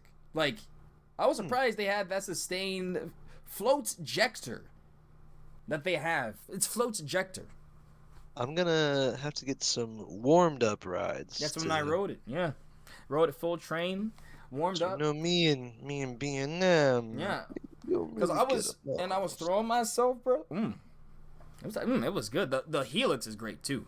I was expecting to pull a little more, but this is like the one B&M I'm very intrigued about. So, and then you're over the parking lot, or you're over like people coming into the park as you're going over these camelbacks, and then you get actually decent lats on the turnaround, and you're like, holy shit, we're really halfway through the layout, and then you're just getting flow ejector back to back, like actually hit sustain all the way through the hill. I'm like, this was 2004. This is RC. I am intrigued at this B&M that I will ride soon. And then you have like a chili dip to end the ride, where like you get like thrown forward with like a sharp hit of ejector and like forward forces. We're just folded over the restraint into like the brake run. And it really doesn't. That last part does not look like B&M. I'm not gonna lie to you. Interesting. But yeah, it is the most unique B&M and hits all the way through, most B&M Hyper, most B&M Hyper, and all the elements hit all the way through, which I can't say that with, I think, any B&M Hyper. So for me, it's a clear winner, and it gives flow ejector when it's running good, because I rode it when it was like when we first got to it, and it was all right. Like, it was still really good, but it was floater. And then we got a full train, and it was like later in the day. It was good. It was good. Now, I do think I am spoiled with positives with 305, because people will say, like, man, I was graying out in that helix. And I'm like, I really only gray out on 305. But I still felt it. It was still great. Helix is really good. After that, after that, man, this park really does have a lot of mid. Let's see. Yeah, I didn't even take pictures of Daredevil Dive because I'm like, this is just not pretty. Like, it's just an ugly ride. Like, all right, so we went to Superman Ultimate Flight. This one makes more sense than the Great Adventure one because it was the first one, and it actually goes through the terrain. Probably still pretty Oh, it's still mid. Yeah. No, I know people that love flying coasters just because they're flying, but I'm like, this is mid. Like I'm essentially And then like I'm meandering. sure Six Flags Day, so like you're like stuck in that position for like 7 minutes unnecessarily. Oh, they had one train, so I was joking though. I was Oh, like, okay. yeah, it was one train and like so many things that day, or like missing a train. Like apparently Daredevil has like 3, but they had 2, and that's why it was only. Like Goliath had one train. Yeah. Well, and then it was funny. I was like, this is honestly a good thing. Ultimate Flight has one train, because otherwise you'd be in this Georgia heat for like 10 minutes, looking at like dry throw up on the. For real. Yeah, I was good with that. Man, I really wish I could have rode Great American Scream Machine when it was in its heyday. Because what I rode was not great at all. Let me see where I have this Superman posted. I have Superman Ultimate Flight at Six Flags Over Georgia at 60. Interesting. Did I not rank this right? I'm pretty sure I did.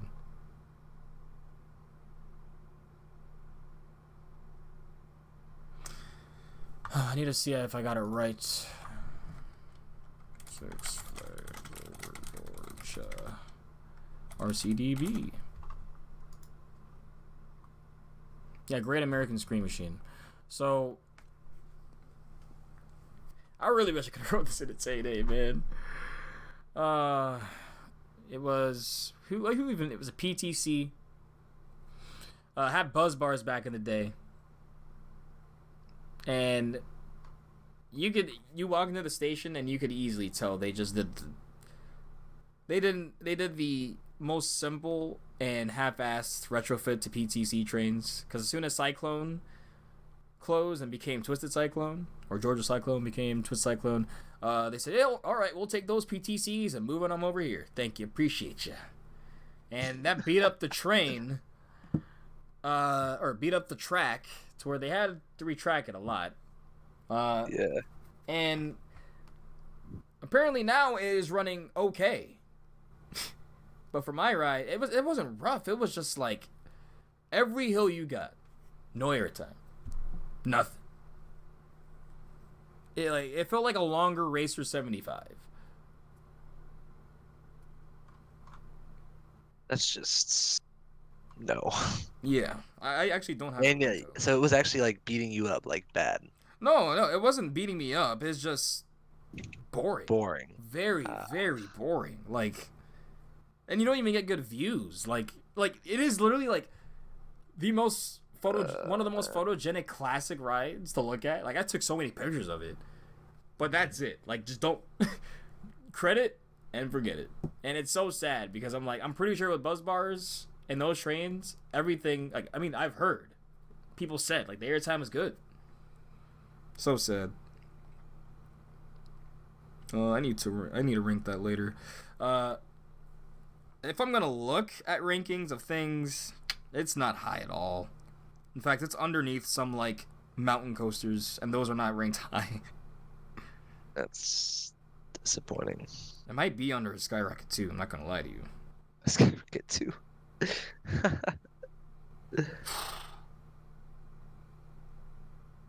Okay, it's at 90.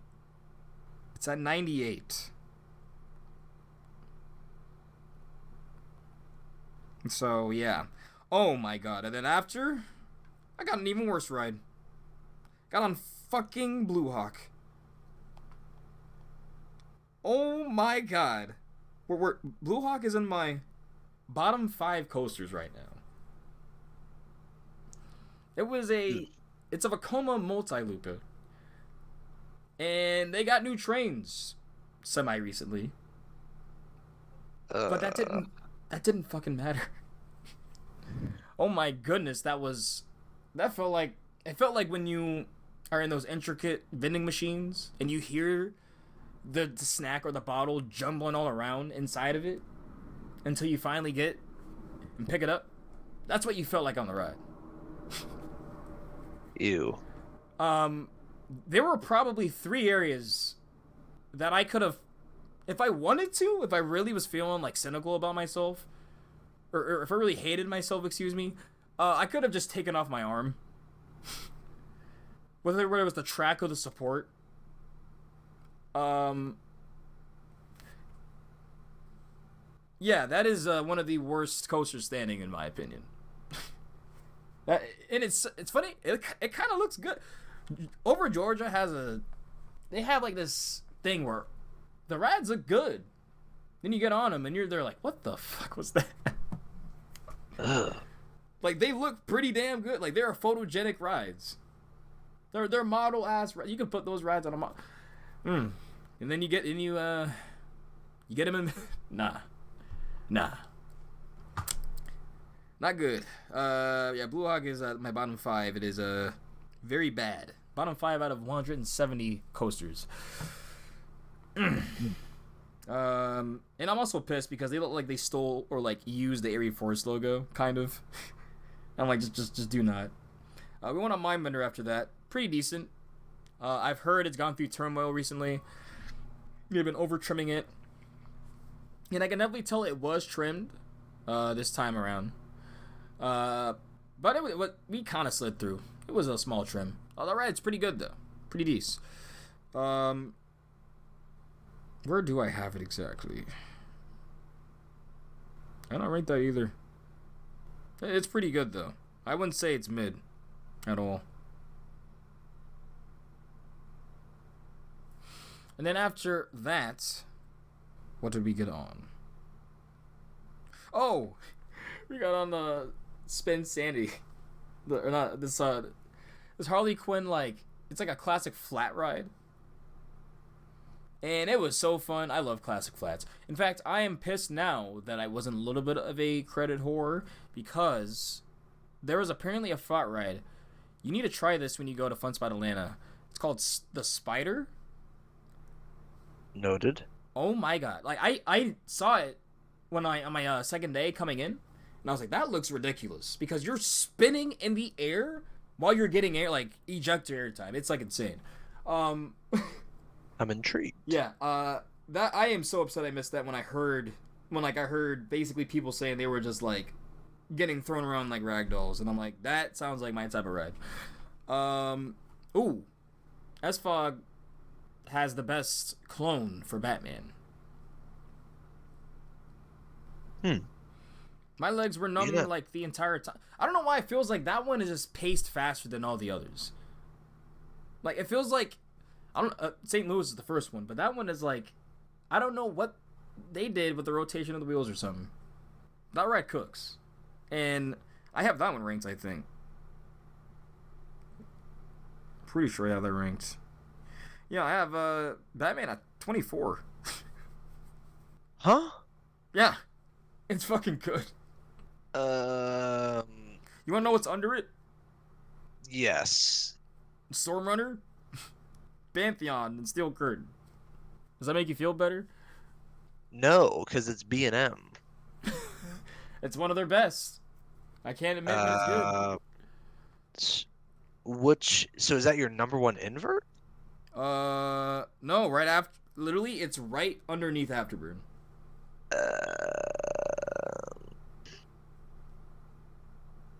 Like, I like inverts more than you, and I've already said that. It's like one of the only models I get on for B&M. So, yeah. Interesting. Bro, they're intense and whippy. Like, what else can you ask for? Well, for me, it's like, all right, you got me. When they're good, at least. I really haven't been on. Honestly, can't think of a bad one.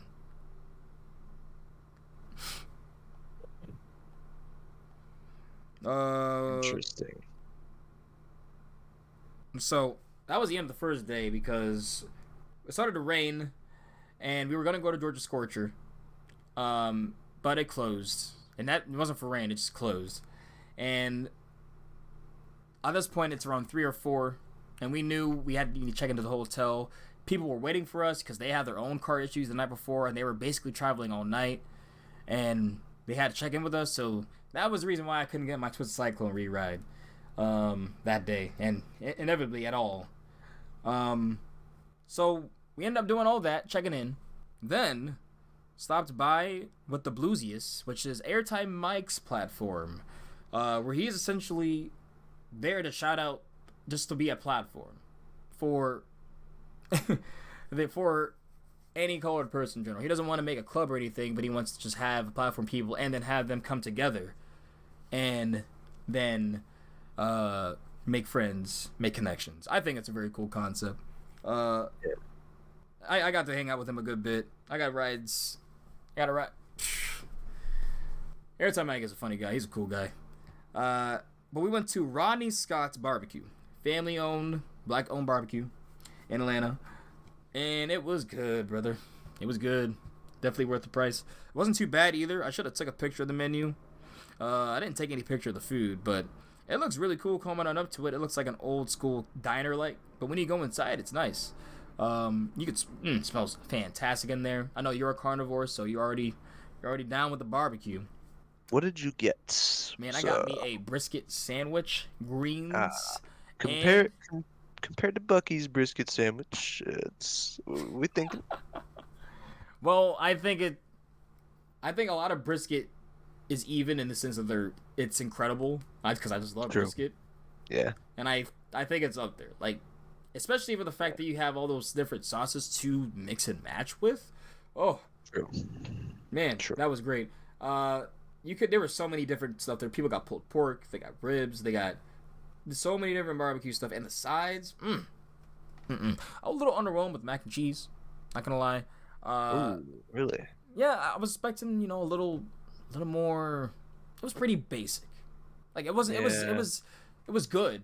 I was expecting to add the top being crusted. It wasn't that banging mac and cheese. Yeah, like the top I being get crusted, what you mean. and I get what you mean. Maybe a little bits of extra ingredient they added inside. I kind of like it when it's a little crunchy, exactly. from I get what you mean. I was expecting that, but it was was it more so? It was kind of just like melted cheese on top with no crunch. Yeah, I got what you mean. Which is fine, but it just wasn't that banging mac and cheese. I get what you mean. So, what was cool though?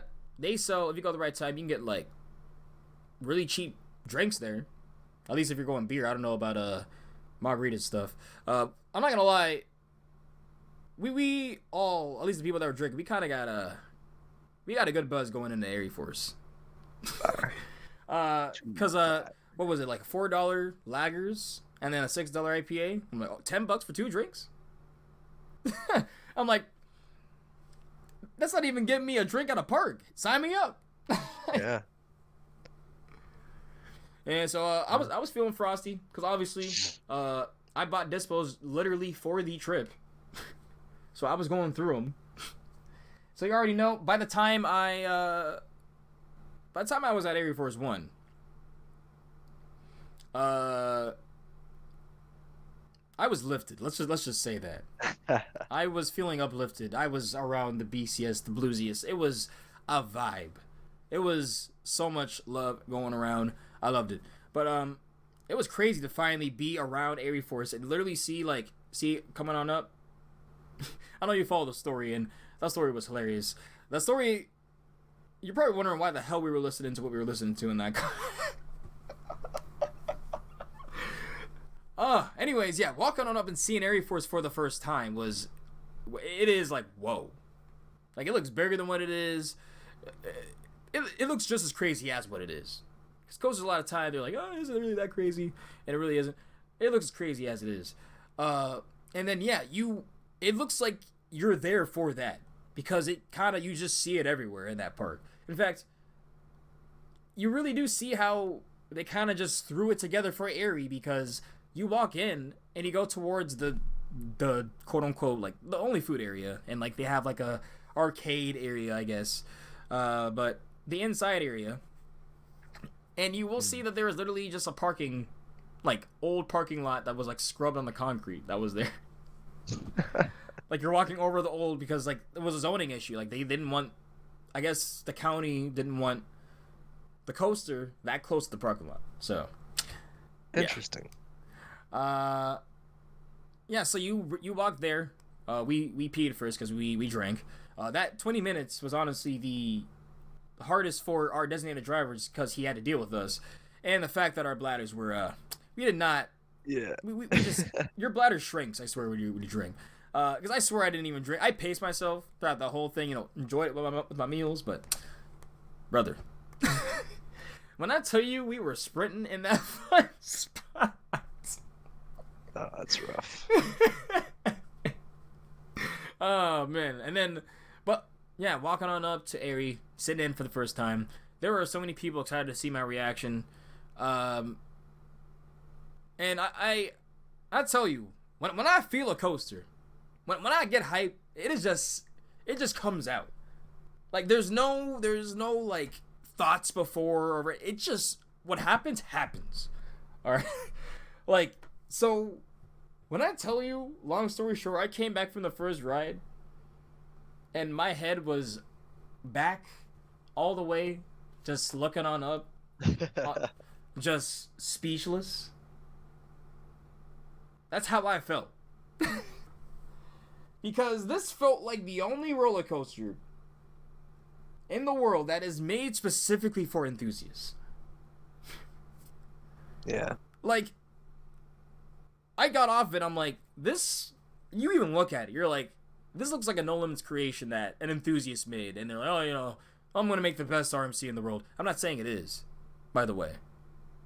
But, for a lot of people, it is, or is it I'm just going to put it out there, it's easily up there with Steve and Gwazi, and, yeah, it's... you scared to say Wildcats, huh? Well, no. Because we already said this in the text I sent you. There's a gap for me. Yeah. Iron Gwazi, and it's so let me just get my thoughts right here. Gwazi, Steve, and Airy Force, they're in their tier of their own. If anyone were to say any of those were the number one, I'm not even mad. And then right close, like right next to it, right in the podium, and not even mid tier. This is like upper like echelon, like amazing. Like they're still good, just not the Mount Rushmore of RMC. Wildcat. Yes. But you go up, honestly, underrated view. I was expecting it to look kind of mid, but you look over, you see from miles of trees, miles and miles. You can even see Atlanta on a really good day, the city. Very surprising with that view. First drop, it feels like a better version of Wildcat. Excuse me. Okay. So, because it's bigger, it literally is like 10 feet bigger, 14 feet bigger. I don't know if it has any more of an angle of descent, like it's any steeper, but you definitely feel it a bit more. The Raven Trust Dive. Now, a lot of people were saying, the first half, it's a good RMC, but the second half, the whole ride is phenomenal, bro. The whole ride is phenomenal. I don't know where people are getting this from. So, Gwazi level pacing, just like Gwazi and Wildcat, you'd say. Oh. You didn't see my tweet where I put out the review, but when I say this thing has cartoonish level of pacing, I mean it. This thing's pacing doesn't look like... It looks like they fucked up, essentially. Like, it really looks like it's going absurdly faster than it should be. But the first half, you don't notice it. The second half is where you notice it. But the Raven Trust Dive, and... Ooh. RC, when you ride the right side. Okay. When I was... No, it's not an exponential difference, but let me tell you, when every element is enhanced on the right side, oh my... Because, like, you guys will say Velocity for, like, the most Zorus roll, or for certain elements, or even Wildcat, there's probably elements that are better on the left, but more so on the right. Every element that stands out, you want to ride on the right. So that's why it set out to me to tell you. And because when you go into the Raven Trust Dive, you are thrown laterally. It's flow ejector here, not ejector, flow ejector, but you're out of your seat the entire time going down. Entire time going down and get punished with positives. Surprised about that. Positives on an RMC. I'll take it. Then, probably the most violent speed hill that you'll ever get on an RMC. Interesting. Like, I honestly thought the restraint wasn't going to hold me in sometimes. Then that stall, me and Airtime Mike literally play rock, paper, scissors on it. Like, wow. It's that long. Oh, and it's good. You get good whip out of it, too. And then, you see, like I said, it's already great so far. Fantastic, even. But then, instead of turning up to 11, they broke the amp and turned it up to, like, 15. Because that outer bank... I need to write Gwazi now. Because that outer bank... Oh, it's true, though, what I'm about to say. It is going to be the single most... It's the single best moment of ejector, sustained ejector you will get on a roller coaster. You're out of your seat for 4 to 5 seconds. And it is... Your thighs are pressed against the lap bar. It's not like your floater pressed. You would be launched over to the entrance of the park. Like... Whoa, my lord. The double up. At this point of the ride, I'm throwing myself, obviously. But at this point of the double up, I'm throwing myself, and my shirt turns itself into a crop top. Essentially, the ride is trying to rip my shirt from at the top of the double up. Because you're looking, essentially, like, up. You're almost the highest point of the ride after the stall. And you get so much sustained air. From that point on, my shirt is basically around my nipples. Like... Because then the arcade roll. It's right there with Mosasaurus roll and Death roll. Ooh. Let me tell you, my lateral, my scapula, right underneath, it's still hurting. In fact, I might have hurt something or sprained something in that lateral area from that part of the ride. Because the laterals you get there? Oh my god. The outer bang hill obviously slaps. The turnaround is probably the quote-unquote worst part of the ride, but it's still good. You just get positives. Then you get whipped again, but you don't expect where you end up landing. And then the chili dip, which is basically the quint down, because it goes into the quad down right after. Brother. I'm not sure which airtime hills are stronger, this or Magnum, but all I know is my thighs... At the end of the night, after 12 rides, felt as if someone had, when they did birthday punches, and they essentially were just trying to give me a Charlie horse as hard as they could. My thighs were sore. My thighs were mine were bruised, but a couple people were bruised. If you go minlock, you will get folded.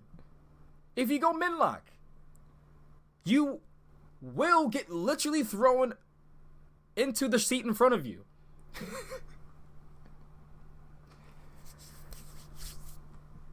That quint down is absolutely I get where people say it's too much, but for me I love the living hell out of it. It got even better as it went on. I found out the reason why they take the train off now. Right?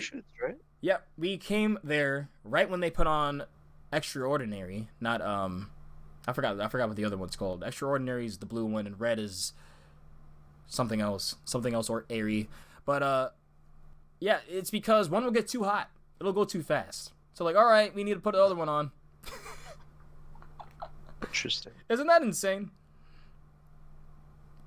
They'll obviously run both. As long as they don't trim it. Man, I could not get enough of that ride. Only reason I stopped on my second day is because I had a flight to catch, and honestly, I was just tired from doing so many trips I've been doing, not gonna lie. I've done a lot in a month. A lot more than I thought. Yeah. And definitely gonna be doing more low-key, small stuff, maybe just in Pensy, and that's it. Up until August, but... yeah. So basically, that was the main event for Erie because I only rode 4 more times second day. Because Six Flags held us up. Thank you. But so I'm gonna finish it off with Six Flags Over Georgia is not a great park, and the operations there, it's in fact just a mediocre park, and the operations there just need work. They need to not staple at every single ride, because it's like, I don't mean that in a way of, oh, I want room. They are literally like trying to hurt people, it seems like. Like, they are putting so much force, and to the point where it was hurting people in my group. Like, on Batman, like, it was the last ride we got, it was to the point where she didn't even run a ride anymore. She went to guest services. Which it took her another 2 hours, and they didn't care anyway. So, that's a whole nother bag of words of why, because essentially the operators got attitude, and it was just... That park, ride lineup is not great. Goliath is a standout, and I can't believe that's a standout, and it's been since 04. Yeah. I personally, when I'm in Georgia, the only reason will be in at Six Flags Over Georgia is because I have a plus pass, so it's easy, and get quick rides on. I want to get re-rides into Cyclone and get re-rides on Goliath. Then I'll be right back in Erie for the rest of the night. It's no sweat off my back.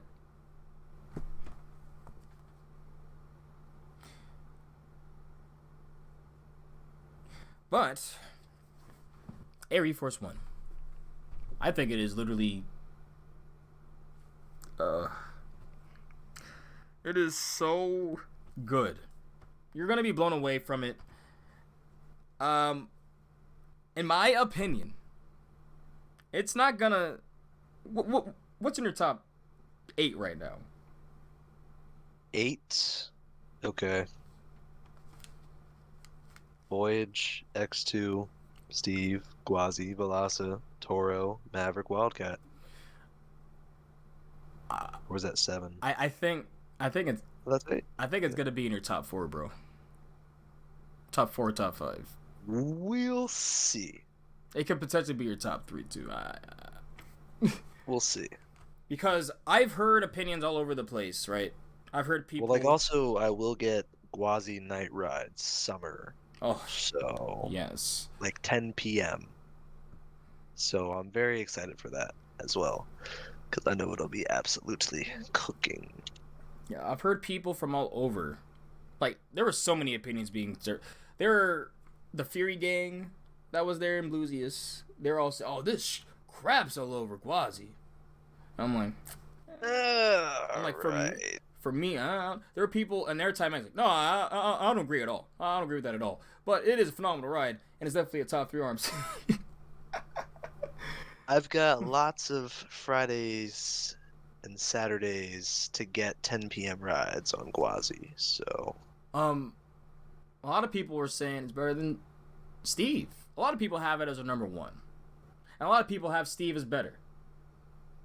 And that's what I mean. It's that argument now of the top 3 RMCs, because it's literally I've seen. Was there anyone with Zadra there?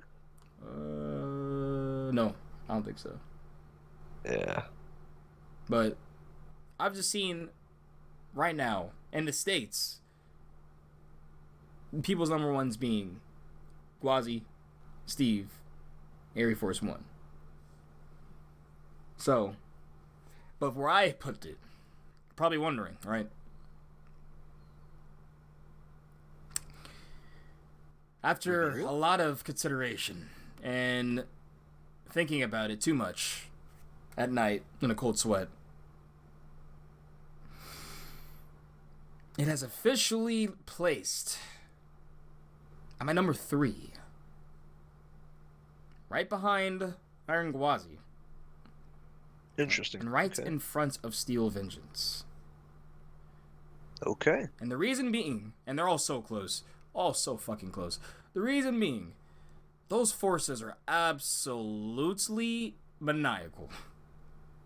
The airtime forces you get, like. I just miss Voyage. My God, oh, I miss it That's too. it. I mean, Voyage is my number 1. It's number 1 still, but To me, I don't know how unless you are trying. I feel like even if you make sure, because like there were people that were going menlock the whole ride and then going to the Quint down and stapling, or going like lesser. Yeah. If you do that, and their trains don't lock on you. No, they don't. Okay. And if you do that, like, to me, I don't see how this is not in everyone's top 15. Yeah. At least the lowest I've seen this ride, I will tell you, was 12. The lowest. And the rank and the amount of coasters he had is 530. So That's fair. It's got some Europe then, I would assume. Yeah. This ride, I'm just curious to where you'll place it. It's at that point. It's really to the point where people will place it in their top 10. Because my lord, it is. I was saying they need to put an ace landmark there now. Like, just get out of the way. Let's get a Buzzbars landmark there. But that's it, y'all. That's all of what's been going on. Honestly, I'm not sure there's really going to be much happening for me, at least, trips-wise. I am actually enjoying the comfort of my home. And not dealing with travel bullshit. Any of that, yeah. I was kind of a little burnt out of going too much, so. Yeah. What do you, RC? You have anything low-key? Maybe potentially something before over Georgia and Fun Spot, but I'm not sure yet. Yeah, I said I'm only gonna make it out to the parks if I'm summoned by homies. You gotta summon my Yu-Gi-Oh card. gotta like do a ceremony at your spawn point. Yeah, you gotta do a ritual. Yeah. Yeah. May as well just spawn in. Yeah, I'm the Easter egg of King's Minion now. Yeah, we'll see. Only confirmed one right now is over Georgia and Atlanta in a couple weeks. All right. And then everyone, I don't know if we have any shout-outs besides Biff, Coast to Heat, Coast Heat Podcast, and Blusiasts. Go ahead and follow them on Instagram. They finally made an Instagram. And your favorite coaster sucks. Oh yes, they a few days ago, they uploaded the live that they did at their recent meetup in Six Flags Great America. Bro, I love you, favorite coaster sucks. Zach and Ben, y'all are awesome. Buzz Bars and Drunk Riders. Shout out, man. All the homies in the community. For real. Also, Gabe Miles. Yeah. Me and them in the Wildcat line, and remembering me from an Intimidator picture.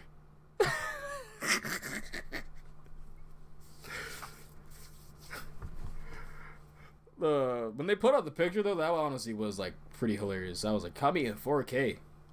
One of my favorite rides. Okay. That was, crazy. Oh, man. Y'all, hopefully, well, I kind of hope the news is just as crazy. We get just as much discussion, but catch y'all on the next one. Appreciate y'all tuning in. Stay homey, y'all. Peace out. Peace.